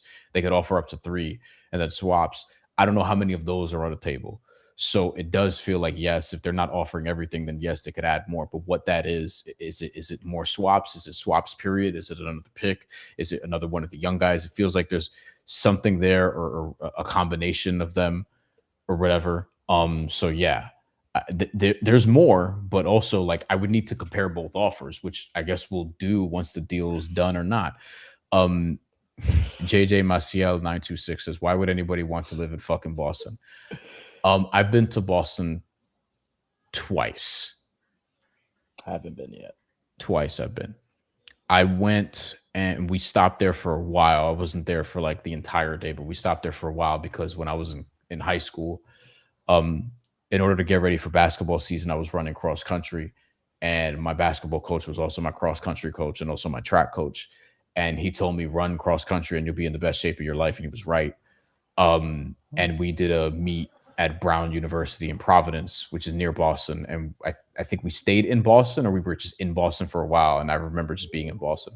The other time I went was in 2016 for a independent pro wrestling event, because we were following an independent pro wrestler from Brooklyn who was wrestling on the same card as Cody Rhodes.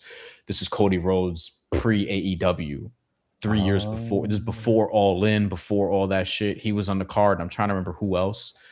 And we were there all day. It was me, my guy Dexter. Luis Velez was there. Matt Finiza was there, who we went to St. Francis with. Wow. And I remember when we got out of the wrestling event, I saw a white girl who was drunk, crying, walking barefoot in the street, holding her heels in her hand. I don't know why. I don't know what happened, but I just remember that distinctly. And I saw her other friend sitting on the sidewalk, also crying and holding her heels and also barefoot. I don't know what the fuck happened to those two women that night. No idea. We pray they got home safe. We pray they got home. No idea what happened. There was a Boston University hockey game that day. I don't know if it was the playoffs or whatever the fuck, but there were a lot of people there for that. A lot. We passed by Fenway Park, which is cool. I actually want to go see a baseball game there at some point. So, what I would tell you is like there's more diversity in Boston than you think. However, the non-diverse parts of Boston are pretty loud about it. So, like, there's a Dominican community, there's a Latino community, there's a Puerto Rican community. There's stuff in Boston. It's still a major city, and a major city you're gonna have a lot of diversity there. But at the same time, yes, the racism could get loud in some parts, a little bit more than probably the average big city, some would say. But I had fun both times I went to Boston, is what I'll say. I did, you know. Would I go back? Sure, absolutely. You know, I think it probably would be a work trip, but you know, it wouldn't be like a vacation. But like, yeah, I'll go back. There's some food spots. I'll go like on a Boston food crawl. Yeah, I'll do that. Hey, listen, they got Sam Adams is over there. I think of the whole brewery over there, I believe. So yeah. So yeah. If you're into that, yeah. But like, yeah, I think, and then he also says Bostonians are rude. I'm from New York City, baby.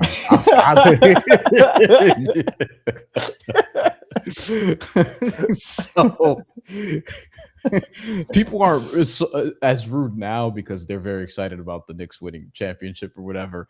The two things that New Yorkers have been very excited about lately is one, this Knicks championship, and then the other day that New Yorkers were this euphoric was, although not as many of them as the Knicks winning the title, but like a lot was when Zoran Mamdani won the mayoral election, and then if the city was like it just felt different after, you know what I mean? Like in like this weight, you know, of Eric Adams, this is, you know what I mean? And now obviously with the Knicks winning a title, it's like that tenfold because it's the Knicks winning a title. So a lot of people are just, for me, I was just thinking about coverage the whole time. Like they win a title and I'm thinking logistics. I'm like, okay, so we got to do this show, that I got to figure out what I'm going to do for a parade. I got to figure out what I'm going to do. Like I'm just thinking about work, which is not probably not the most fun, but like, yo, like money has to be made so these can continue to happen. So if you like what you hear, and even if you don't,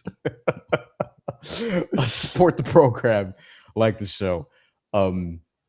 Anyway, yeah, Eric says it's here too in Miami. Yeah, man, like, you know, like, yeah, cities are expensive and everyone's going through shit. And then Lou just says the Celtics are overrated. Oh, flat out. I saw an interesting discussion today, actually, where there were there was it was a Celtics show I was watching because I wanted to see. It wasn't like a complete fan operation. Like it was media who covered the Celtics who are also, I think, fans of the Celtics too. Not maybe some of them or all of them, but definitely Bostonians. And there was an interaction with a fan because one of the people said like, "Yo, you're trying to get better. You're trying to get Giannis." And somebody's like, well, yeah, but we're winning is fine. And he was like, no, you're not, because you just lost in the first round. And before that, you lost in the second round. So I think there's a difference of opinion of like, even with people from Boston on like what winning actually looks like, because some people will see like the one championship and be like, yeah, that's awesome. They got a title. But some other people will be like, we're the fucking Celtics. We should have more titles. And you only got one with this core. So I think, that doesn't really respond to the overrated comment, but I guess that's also in the eye of the beholder. To me, I think they're a little bit overvalued right now by like the market, quote unquote, because they're still like the favorite or among the favorites to win the East. Yeah. And this is before even the Giannis stuff escalated. And I'm a little surprised by that. Not that I think it should be this team or that team, although I would probably just put the Knicks there for now because you just generally in the last few years have put the team that just went to the finals as the favorite until somebody else makes a move and knocks them off and nobody repeats anymore. So I get it. But like, I do think people like just jump on Boston immediately. But that said, I do expect Boston to be good this year. Like whether they make this trade or not, I expect them to be good, possibly really good this year. But I think a bunch of teams in the East are going to be good this year, potentially. So I just think it's like, I'm surprised that the prediction markets have Boston coming out of the East again. I guess it's just, you know, especially after the Knicks have just won the championship, you would assume that they would put them up there behind, you know, the heavy hitters in the West, but apparently they're fourth in sports betting, which is weird, but high enough, I guess. Yeah. I don't know. And then Boston's always usually, the Celtics are usually always like favored. You know, to make it to the finals in the East every year. Yeah, every year Boston's up there. Yeah. Like you can never get, if you're a bettor, I'm less of a bettor than people think, like a lot less. I know I work at Action Network, but like I don't really be placing bets like that. But anyway, that's just for the family here. But like you never get value on Boston like that because they're always like favored to do whatever. It's not to say like this is not me saying Boston's not good. I'm just saying like their perception definitely is something that's maybe slightly different than what we've seen lately. Although they really outperformed expectations in the regular season, and then in the playoffs they were like favored to get to the finals, and they didn't do that. It's just, we'll see. Casey says, you guys have to be able to, or you guys, 11:44 p.m. You have to be able to adjust if the threes aren't working. So many chances to try against the rim or get fouled. This is about Missoula, and also says, "Nah, you guys are cool." Hopefully that's about us. Yeah, I think they need to be able to do that. And diversify their game a little bit. That's something I said about Boston. And I said this even about the Spurs, Antonio. Like, I remember we talked about this, and I'm like, yo, the Spurs in their 29-point collapse against the Knicks, it felt like they were playing Missoula ball. Yeah. They fell in love with the three-point shot because it was going in so much that they didn't diversify their game in the third quarter, and they weren't getting to the paint at all. And then they just started missing threes. And by the time it was the fourth quarter, it was like, what are you doing? Like, you have to establish an inside-out game if you're going to keep the Knicks balanced. If you're going to just let them sit there defensively as you jack up threes, like, this is how they beat Boston twice. Yeah. And in that series, but I mean, in games 1 and 2 that they stole it from them, it was like that. It was literally like that again. Yeah. It's a lot of like settling for threes, which it's weird because this season, especially with Jason Tatum out, I've watched a couple of Celtics games over the season. And their offense was more so drive, kick, JB getting to the free throw line. That was like the whole thing this season. And then so to see that happening in the Philly series in that first round, like where they just revert back to chucking threes, they fell back into it. It was like, what? It felt like very weird, just to like watch that. Like, and I think a lot of like the Celtics like people I saw I'm blanking on his name now. Shoot. Describe him to me. White Maybe Mamba. we can make White Mamba. Brian Scalabrine. Brian Scalabrine. There you go. I'm so sorry. It's almost 12 over here. Brain fart. But yeah, Brian Scalabrine talking about like you had this whole entire identity for the entire season, and then you threw it out of the, threw it out for whatever reason. Also, Joe Mazzulla was starting Luka Garza and all these other guys on a game 7. That was very fucking weird, crazy. Which was very weird. I don't know. All right, we have a deal. Ayo Dosunmu, 5 years, $112 million. Ooh. With a player option at the end of that. So Ayo Dosunmu, who was traded from the Bulls this year, who is 26 years old, will be getting a 5-year deal. So this is a in his prime deal. This is actually like, I think, a solid deal for Minnesota. On average, we'll do this math very quickly. He will be getting $22.4 million per, and we'll see if that's ascending, descending. I would assume it's an ascending contract. So he may even start at like 19 or 18 or 20 or something like that, and then eventually just ramp up, and maybe toward the end it's in like the mid to high 20s. But this could be a steal, maybe depending on how this goes. Actually, I like this contract. And by the way, if you've been paying attention to the Timberwolves, Naz Reid has a very similar contract. He signed for 5 for 125, so he's getting more, but he signed for that after winning Sixth Man of the Year. I don't know if it was the year he did or the year after the year he did, but he's entering that contract now. 21 million this year, 21.5, then 23.2, then 25, then 26.7, and a player option in 2029, 2030 for 28.4. I've even said speaking about the Heat, I've even said like, hey, Naz Reid is actually the 4 that Eric Spoelstra would love next to Bam. But I think Minnesota's going to keep that in house, especially now that Julius Randle's out the door. So Ayo Dosunmu gets paid. This is a really, really interesting contract, like a good contract, I think. At the time we're talking about this. Yeah. We'll keep the Ayo Dosunmu news so people know that we're here, and it might be good for the algorithm, actually, if we want to play that game. I hate that I got to play the game, but like, it is what it is. So if your face gets covered, don't worry about it. Lucis, don't sleep on Norman Powell. Eddie says Boston has Dunkin' Donuts. I think we did have Dunkin' Donuts when we were out there. No Strays says, as someone who lives in Boston, it's a great city to live in. I had a good time there.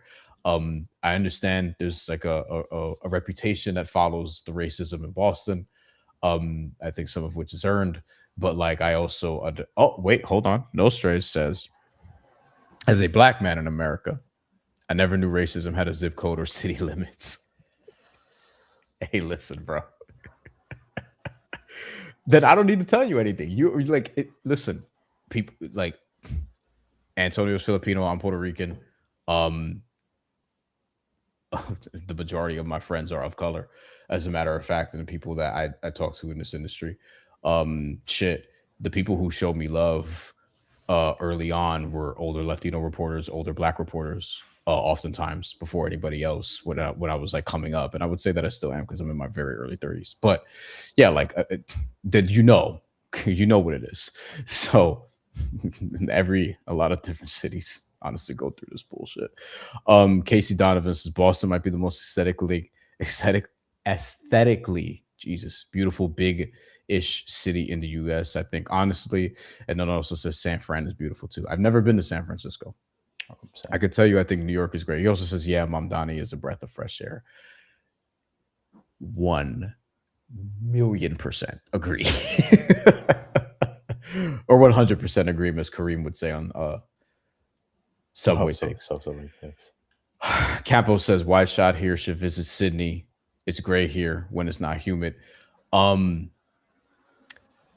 Are you from Australia? I don't know if you remember, Antonio. We had, when I was the SID at St. Francis, we had 3 Australian players on our basketball team, all women, one of whom is a pro now in Australia still. Shout out to Alex. Oh, wow. They've been telling me to visit Australia. Milwaukee Bucks are trading franchise icon Giannis Antetokounmpo and Bobby Portis to Miami Heat for Tyler Herro, Kel'el Ware, Jaime Jaquez Jr. The Heat got him. And 3 first-round picks, including 1 pick swap and a second rounder, sources tell ESPN. What? It just broke, ladies and gentlemen. What the fuck? All right, fuck what I was talking about. I gotta I'm sorry to cut you off, but this just came through. What? They got him. And Bobby Portis. That's huge. What?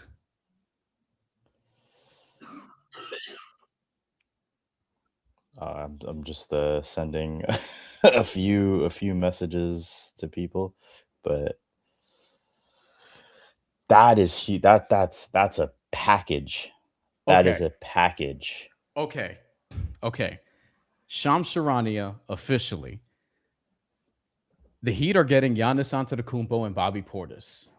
Yes. They got a whale finally. Yes. The Milwaukee Bucks are getting Tyler Herro, Kel'el Ware, Jaime Jaquez Jr., Kasparas Jakucionis, 3 first-round picks, 1 pick swap, and a second-round pick. Yes. The Heat are sending Milwaukee unprotected first-rounders in 2031. My fiance was like in the bathroom and just ran out here. In the room, actually, and just ran out here like, what? Because she's been locked in on the NBA. Giannis and Bam are teammates. That's crazy, right? That's wild. That's insane. What the fuck? They actually got one? Wow. Miami actually got one?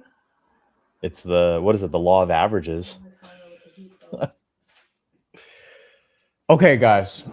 Let's reset. Let's regroup. We are live. I posted it on the 5R Discord. Wow. I'm doing it again. That's crazy. But yeah, remind me to clip this at 147 or whatever it is. Got it. Listen, I love trades. I also I know how bad Heat fans wanted this. I know some people were like kind of split on like whatever. But like if we're just talking about this trade now, I thought that the Heat should get Bobby Portis too. One of the things that I have been telling people and that I have been telling like Ethan, for example, and others, I have been saying what you need to do if you're giving up Kel'el Ware is get Bobby Portis back because you need some sort of backup center. Norman Powell's not in the deal, Antonio. No. Andrew Wiggins is not in the deal. No. Davion Mitchell's not in the deal. Pelle Larson's not in the deal. Those are 4 players that you could actually put around 2 stars in Bam and Giannis. that makes sense. Giannis is probably going to sit some back-to-backs. Maybe he plays 60 games, whatever. But like Davion seems to be a playoff guy, given what you've seen from him, and albeit limited sample. Norman Powell needs to stay healthy, but like that's somebody who can obviously give you spacing and play off those guys. Andrew Wiggins will have like like he has that championship pedigree and whatever. And then and also the two-way versatility that you'll need. The starting lineup, I probably just gave it to you, is Davion, Norm, Andrew Wiggins, Bam, Giannis. With Pelle Larsson still there. With Drew Smith, by the way, still there, who's a solid defender, who's a solid role player, who's not like great or whatever, but like can he give you a good 15, maybe 18 minutes and defend at a high level? And make the occasional three, yes. And then you also have Kashad Johnson potentially. And then you still, like, we'll see how they play with the mid-level exception. We'll see if they're, like, will you get Chris Middleton on a veteran minimum to just be, like, a role player occasionally? Because that's something that the Heat would probably want to do. Like, this is going to sound like a lot to some Heat people. But I'm also wondering about the math here because I'm not seeing Nikola Jovic and I'm not seeing Davion Mitchell, and you're taking back Bobby Portis. So I wonder if there's an element of this deal where like, I wonder if this opens up a little bit more. But instant reaction is, Casey says, "I think all right, guys. I think I'm out." He's a Celtics fan. Thank you, Casey. Hope you subscribe. Thank you. More on the channel. Thank you for hanging out. We really appreciate your comments and your insights on Boston. If this is the deal, then I have questions about the money, but also they haven't yet signed Norman Powell and yet signed Andrew Wiggins. So those are things that you could potentially do.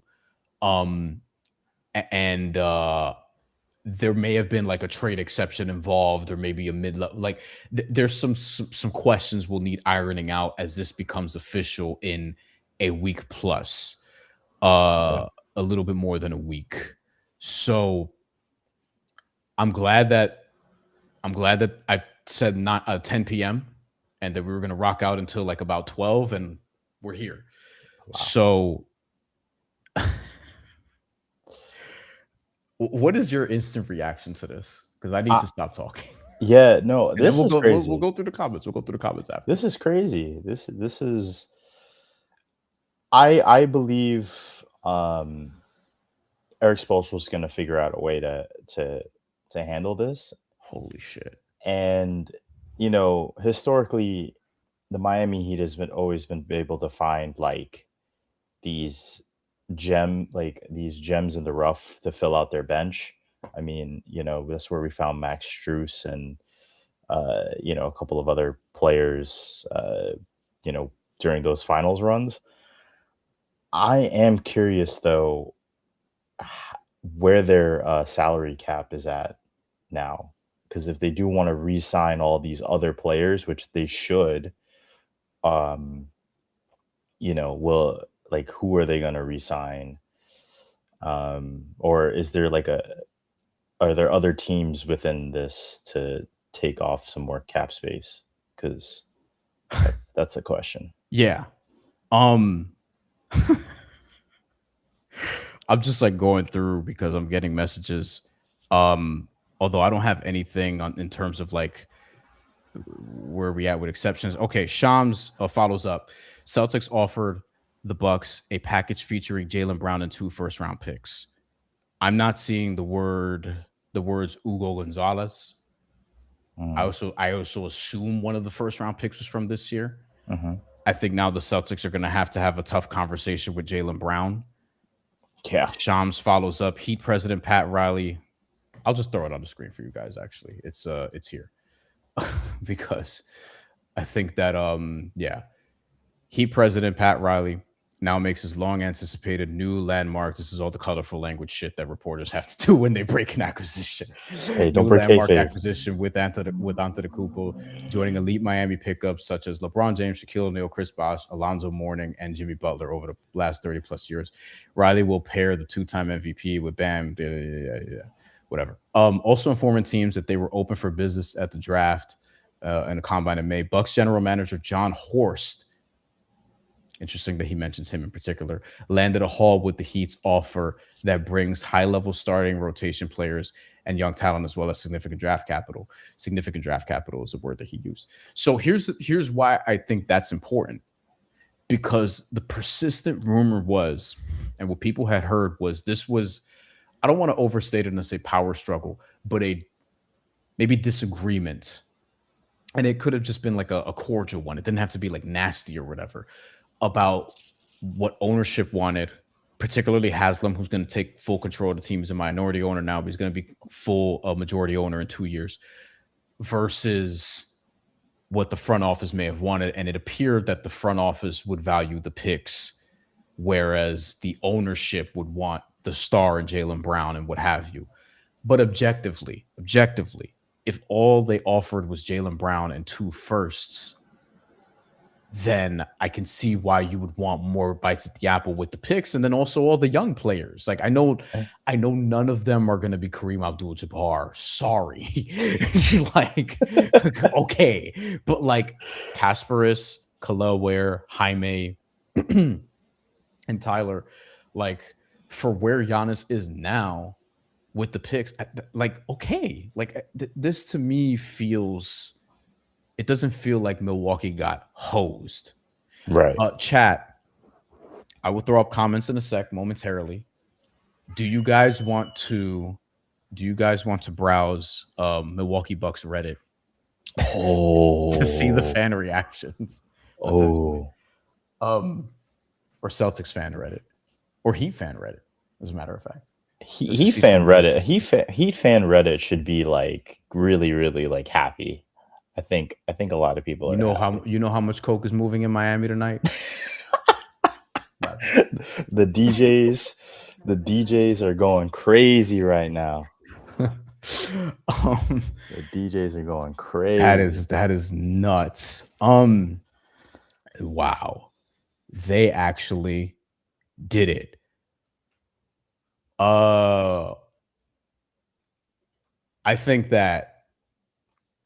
I think that we should probably look at Drew.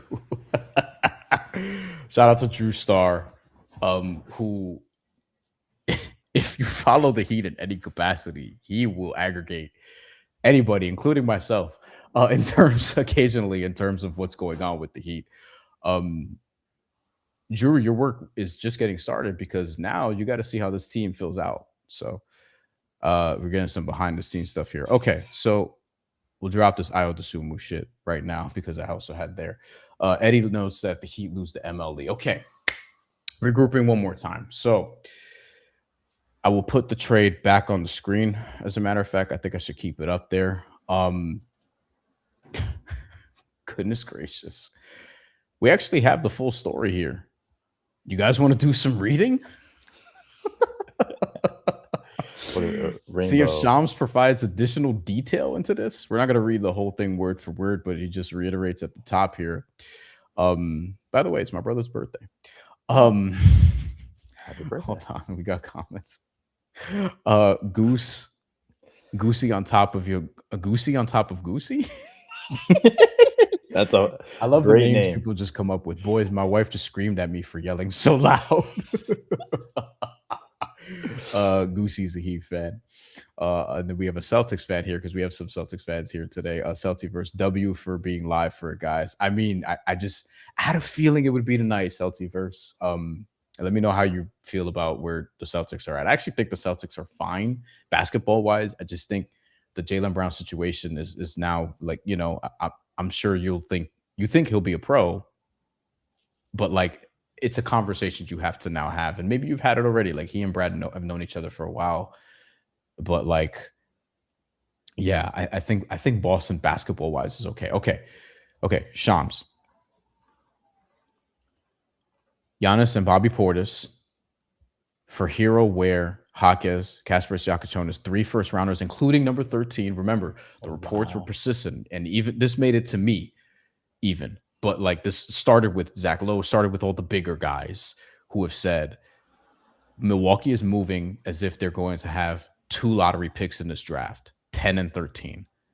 Wow. And it makes me wonder, how high can you get with 10 and 13 if you package them, or do you just want to take 2 swings at it because you can get 2 good players there? Greg Sylvander, who covers the Heat, who I text with often, has said that the Heat noticeably didn't work out as many people in terms of pre-draft stuff this year than they typically do. There's also a second-round pick in this deal. The second rounder is not for this year. That's important to note because the Heat have a second-round pick this year. The second-round pick, the unprotected first-rounders are 13, 2031, and 2033. Pat Riley will be almost 90 years old by 2033. Gosh. Hopefully he's still with us. Yeah. And a pick swap in 2030 and a second rounder. So one pick swap, and a second rounder in 2033. So the Heat still, I believe, have the 41st overall pick in the draft. Yeah, they have the 41st overall pick in the draft from the Jimmy Butler trade. Yeah, from Golden State via Charlotte, New York, Oklahoma City, and Atlanta. So that pick has been around. Remy thinks they traded way too much. Celtiverse says, I think it's time to break up the Jays. It was fun while it lasted. Really? Oh, wow. I think if Jaylen Brown is like legitimately pissed and wants to go, then what could you do, right? They got to figure that one out. I look again. I thought Miami would get him 2 days ago. This morning, I was like, it feels like Boston. This afternoon, I was like, it feels like Boston. And then as the day went, I was like, all right, I'm getting close to 50-50 again. I don't know anymore. Nobody did. And then, as we said, Shams is going to get the text. The trade, this is important. This is important. Excuse me. I just burped a little bit. The trade does not include any additional teams. It is a 1-to-1 move. Okay. Wow. Sources said, but both the Heat and the Bucks will execute the deal on July 6th, which leaves the framework open to see if there are opportunities to expand. Last June, the Phoenix Suns and Houston Rockets agreed to a deal that ultimately increased to a 7-team trade. So this goes with what I thought, Antonio, where it felt like this would be 2 teams agreeing, and then like maybe Detroit gets looped back in, and maybe Herro actually goes to the Pistons, and then maybe Ron Holland and Isaiah Stewart go back. Maybe Duncan Robinson's involved. Maybe you get him. Maybe Detroit is back in this. Maybe the Lakers come in this deal. Like, we don't know. Eddie says this is a lot. Donut Dan says, I can't believe Cass is gone. Some Heat fans really did like Kasparas. You guys didn't really like Kasparas a lot, which I get. Kasparas, by the way, was number 1 in the GM survey for pick who should have gone earlier. I'm fumbling the wording on it, but like the sleeper, basically, like people thought he would outperform his draft position. He was number 1 in that for last year for GM. So the Bucks are probably high on him for good reason. I also like that they kept Jovic. I think he will play well next to Giannis, but damn, Jovic's contract is not great.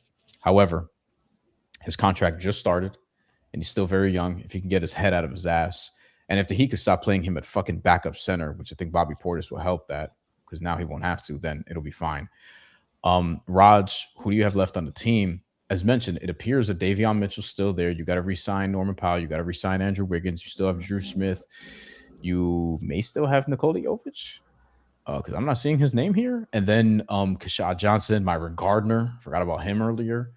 And that's a name that means nothing to a lot of people. But like the Heat can do the undrafted shit again, and potentially like you have a second-round pick also. Pelle Larsson. God, I didn't mention him. Pelle Larsson also. True.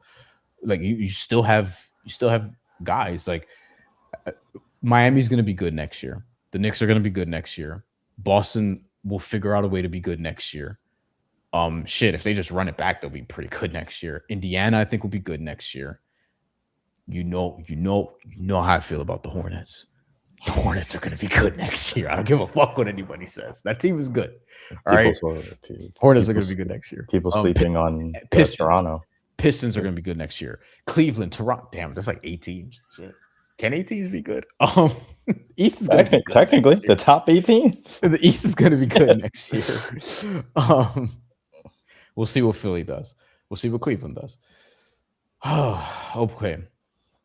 The trade does not include any but additional teams at the time being, and then some colorful language about Pat Riley and the Heat history. Jaquez being 6th man of the year. I'm sure Bam is not thrilled about losing his boy, but I'm sure he's thrilled about gaining Giannis, with whom he shares an agent. My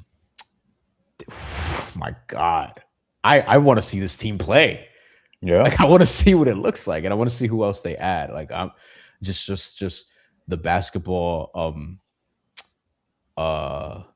analyst, reporter, fan in me just wants to see what this looks like on the floor. What looks like on the floor.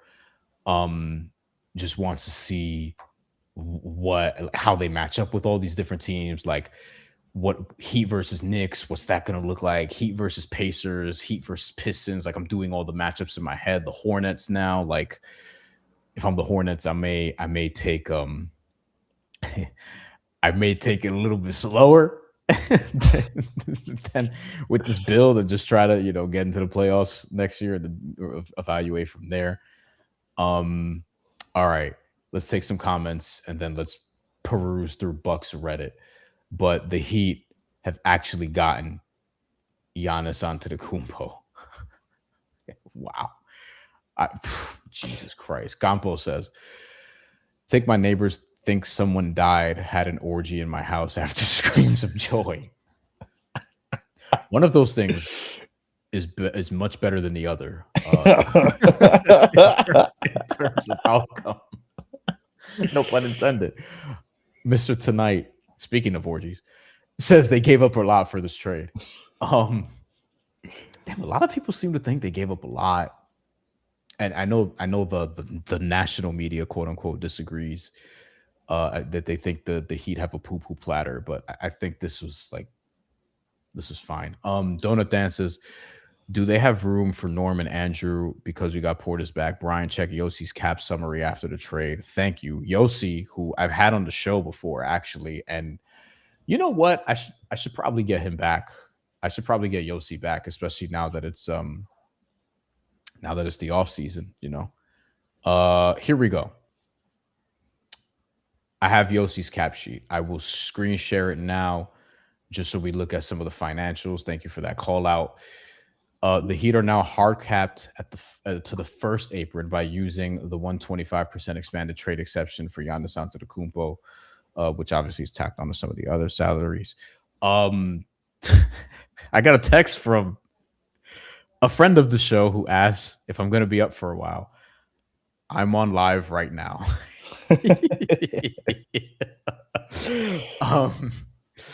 I will be done at some point. Sorry. They have 18.1 million in the first apron space to fill 4 roster spots. That's not a little bit of money, especially if you consider like maybe a couple of those are veteran minimums.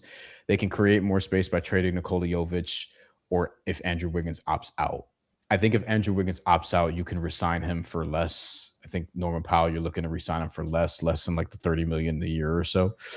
I think that you should want to keep Norm and Andrew Wiggins if you could. Jovic, I like Jovic. He had a terrible year. I'm not completely out on him being a functional role player, but I don't think you need to keep him either at that number. So if you could find a home for him, do that because now you're trying to build a different team. He could totally go in like that if they add extra teams to this deal and, work out the cap space thing. Killard. Now we give up a lot.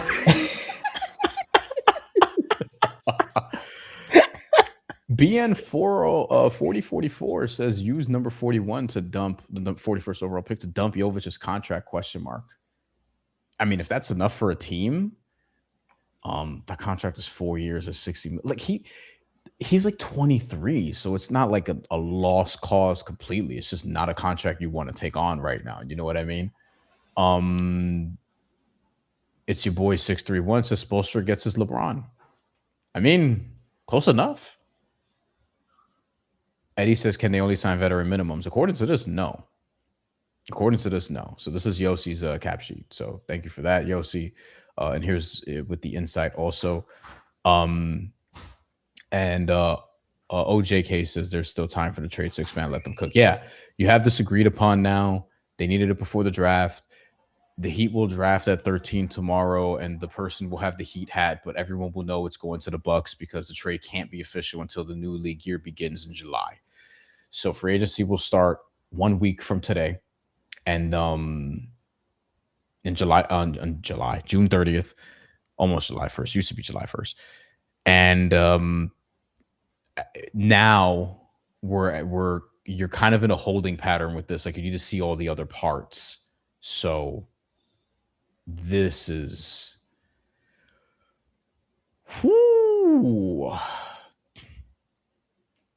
okay, 40 minutes. We might do buckets in 40 minutes. So we'll probably do this for a little while longer.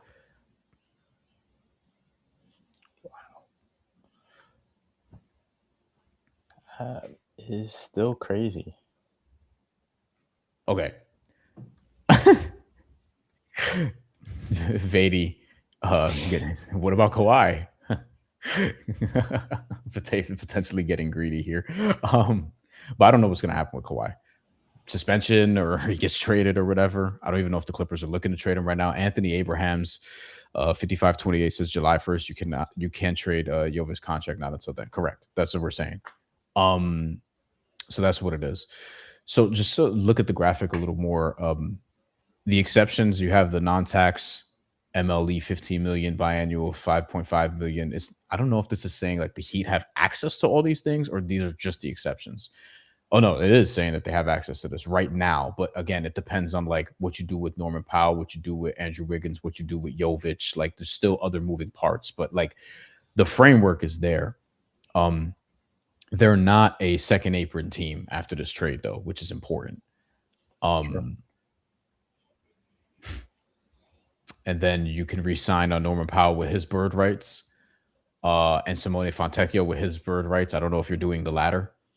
You could take more salaries in the trade. You could sign and trade for free agents. So there's your overview per Yossi. Yossi's a good follow. Yossi's a solid, very, very, not solid, great at the cap shit. Let's look at some Bucks fans Reddit. See what they had to say. End of an era. Always be thankful for 34th time in Milwaukee. Never ever could imagine the heights reached as a kid. Bradley Center. Blah blah blah. Greatest Buck of all time. I feel for Milwaukee fans. They also got a championship, so like it's not like they didn't have like that high of actually getting the title. This is very much like Kareem when Kareem left. You know what I mean? Like, Celtics fans, let's fucking go with the Jaylen Brown.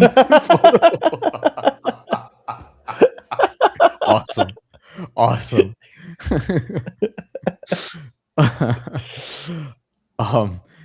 This is funny. This is so, people on Reddit are hilarious. Breaking: the Boston Celtics have acquired 5-time All-NBA Finals MVP Jaylen Brown from Boston Celtics Reddit in exchange for all the haters. He plans to sign an extension with the team. Y'all ain't ready for him to request a trade. Giannis is a child in all caps. By the way, Jaylen Brown extension eligible for 2 more years.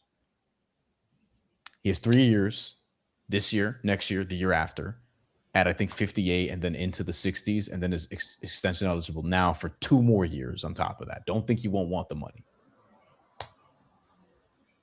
So, do they offer it to him though? That's the question. After all of this, this is what I'm saying. You got to smooth it over.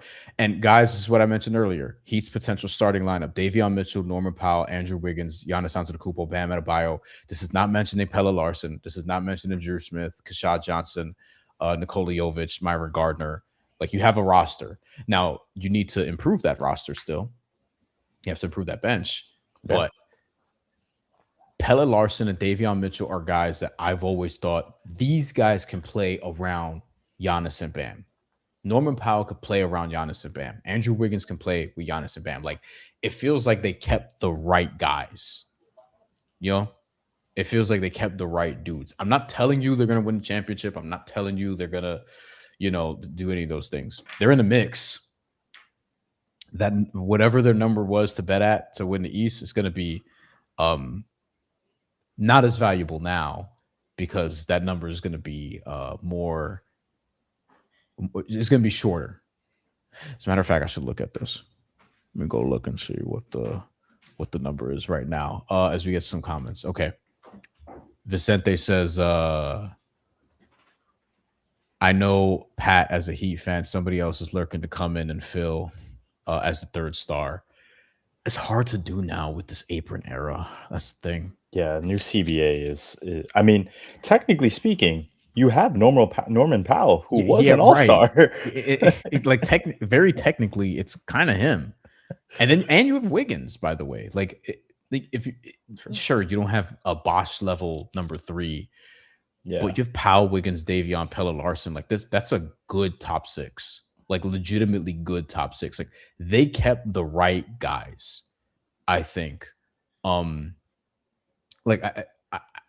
think you also I wonder how much playmaking they'll have. Davion Mitchell did a pretty good job as a floor general last year at times, and obviously we know who he is on the ball defensively. Giannis has had his best couple of passing seasons now lately, and Bam is a really good passer when they're not pigeonholing him in some other spots. Like he's actually a really good playmaker for a center, for a big.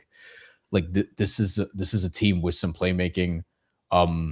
Will they have enough shooting in that starting rotation? I think if Bam is able to make enough threes, that would help them. But they have guys that can shoot around Giannis. I think the front court could be a little clunky offensively, but like you have Eric Spoelstra to try to figure it out. Eric Spoelstra, if one dude really wants to play 4 out, you know what I mean? Pelle Larsson has to make more of his threes. He's a better 3-point shooter in profile than in practice, because so far he's like 33% last year, right? But yeah, I think this is a very interesting team now. They need to shore up that bench a little bit. They're not done, clearly. I think it's premature to say one way or the other, like they're winning a title or they're gonna, as Andrew says in the comments, they aren't going anywhere. I wouldn't say that. Like I just need to know more, and I need to know what other teams do too, because I think the Pistons are gonna make moves. I think the Celtics are probably gonna figure something out. Indiana is gonna be interesting, so on and so forth. Like all the teams we talked, the Knicks are gonna be back. Like all these teams we've talked about. True. So yeah, good time to be on a live. All right. Let's take some more comments. All Miami G with super chat. Thank you very much for that. Kobe White, Grimes, Kennard, a lot of options available. Need a ball handler though. Who's a good option there in your opinion? I still think Kobe White goes back to Charlotte. Grimes and Kennard, I don't know. I don't like. You have to figure out, can you get ball handling and shooting in one player? Because it feels like Grimes and Kennard are giving you just shooting. Kobe White gives you more of both, but again, I think he goes back to Charlotte, and he probably will be expensive anyway for like Miami at this point. True. Yeah. I out of those names, I feel like they should target some like Grimes, simply because I feel like he could be a ball handler, but you're right, he's mostly a 3-point shooter, a scorer for the most part, off the bench especially. So yeah, like I would like Isaiah Joe was the guy that I would trade for if I wanted a shooter, because he's also on a manageable contract now, and if OKC is trying to save some money like they just did with Aaron Wiggins, although they might just keep Isaiah Joe, because I think Kenrich Williams is also going to be free agent. Kenrich Williams, by the way, another solid role player. Like he should wind up on a good team if he's not just back in OKC. Isaiah Joe makes $12.3 million this year, then 11, then a team option for 11.3. So, yeah, it's your boy says Grimes is more of a 3-and-D guy. Yeah, I think you need to try to get ball handling and 3-point shooting in one player. Like Davion gives you some of that. even though he's there primarily for his defense. But he's shown you avenues to doing more than that. And I think, Anthony says Bam is a role player, nothing more, which I think is disrespectful. And then Victor says role players don't drop 83, which is great. I think Bam's one of the best defensive players in the league. And I think he should not be your number one offensive option because of all the shit he does and has to do defensively. You're going to wear his ass out. Giannis helps him age. Not that he's old. He's going to be 29 this summer. But, he guards everybody. He's a walking top 10 defense basically by himself. And if he's going to continue to do those things, it's just difficult to sustain. Now you have Giannis there, and you kept Davion, and you still have Andrew Wiggins. I know the spacing will be clunky a little bit at times, but the defense is going to be good. Yeah. The defense is going to be real good. Pelle Larson too, Drew Smith, the defense is going to be good. I mean, alternatively too, they could just make Giannis a point forward. Just have him bring the ball up, Bam could do some of that too. Yeah. Dribble handoff to, some of their guards or their off wings, just play through that. They could do that. Because Bam's going to switch and then Giannis is still there. See, the problem is when Bam would switch, Tyler Herro would be on the back line caught sometimes, or it's like Jaime, or, it was a long time ago, Kelly Olynyk.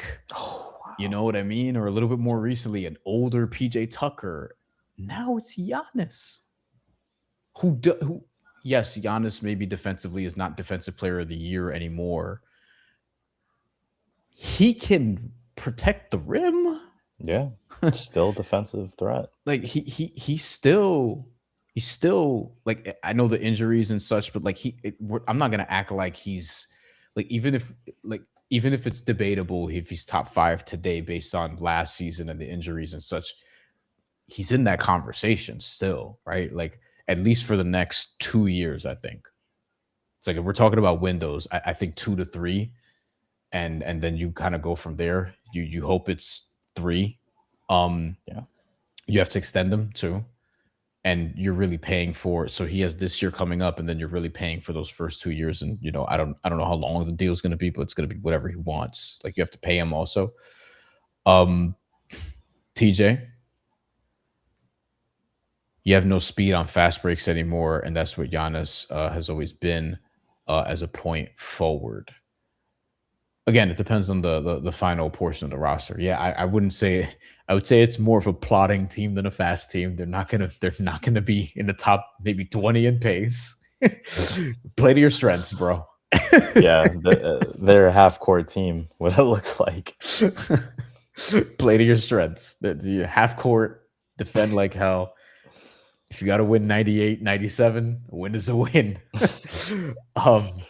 Shit. They'll have an elite defense, I think. Hits Una Taraki. So Spo got a real superstar. You know what he did when they got Butler. They got to 2 finals and 3 East finals. Yeah, I think that's fair. It's your boy says that the Giannis and Bam pick and roll will be so crazy. And then Hits also notes that, you did that with a bunch of undrafted players. It was Jimmy Bam, Max Strus, Gabe Vincent. Yeah. Duncan Robinson, who was on his initial contract at the time. Your boy Mills. What up, Mills says, I don't think this is the final roster. Obviously, it can't be. Oh, yeah, no. It can't be. Remind me, Antonio, to do timestamps for this. Yeah. How am I going to do timestamps for this? I'm already trying to figure out how we're going to clip this stream. This file is going to be so big, bro. Oh my God, I should end this stream. But I don't want to because the community is here, which we appreciate. Listen, this is a small independent channel off the side of the stuff that I do with the Post Sports channel, off the side that I do with Action Network, which this looks like I might be doing a Buckets episode on that with Matt Moore. Oh, who I know people, I know Heat fans have a interesting dynamic with. But me and Matt Moore may talk this out on a pod soon. And yeah. I'll probably the way I'll probably do it is I'll probably mark for the timestamps. I'll probably do the Randle trade, the questions and comments, the Giannis trade breakdown, then scene. I'll probably just do that. No one's gonna come back and watch like all 3 hours consecutively. They'll watch maybe the reactions though. Anthony says boring basketball ahead under 90 points. That's classic basketball. That's 90s basketball right there. Anthony, do you want your assuming you're I don't know if you're a Heat fan or not. You can clarify, but like if you are, now I will ask you Heat fans this if you're out there, and I know you're out there. Do you want to win or do you want to have fun? Oh. And you want to, and honestly, if you win, you'll have fun. So you can have both. But stylistically, like, do you care? Do you care anymore? Like, you got Giannis and Bam on the same team. You know, like, you kept them from Boston, which was a threat. And shit, I'm sure there are Celtics fans who are like, oh, the Celtics will still be better. Ultimately, we'll see. But goddamn, Miami actually got one. Mr. Majestic 77 says Jaylen Brown to the Spurs for De'Aaron Fox, Keldon Johnson, and Julian Champagnie. So I did see some people trying to say that watch for the Spurs to get Jaylen Brown potentially. I did not see that. That's interesting. I don't see how this works for the Celtics, but Jaylen Brown on the Spurs interests me. Jaylen Brown and Wemby together? God, that's going to be an aggro-ass team. Oh, Jesus. man. The lob threat is going to be insane. Yeah. Jaylen Brown's playmaking will get put to the test. You have Dylan Harper also. Oh, true. I don't know if that's going to happen, obviously. Dota Dan says one Giannis injury away from being booty. Can't be great without taking a risk. The Knicks got Brunson. Everything the Knicks did was risky. Everything. The 5 first-round picks for Mikal, the first-round pick for Josh Hart with Cam Reddish, who people loved. I don't know why. I mean, I know why, but I didn't see it. Brunson, paying him. Some people thought overpaying him. The Randle and DiVincenzo for Cat coming off of like just playoff Cat in its full playoff fouling form at the time. OG for RJ Barrett and Emmanuel Quickly. People worried about OG's injuries. Like, if you're going to chase a championship, you have to take a risk. Yeah. And Bam's been the number 2 on 2 finals teams with Jimmy Butler, who even then probably not as good as Giannis is right now, even if you think Giannis is just past his prime or on a decline or whatever. But like he was great the last 2 years when healthy. It's just the when healthy part is important.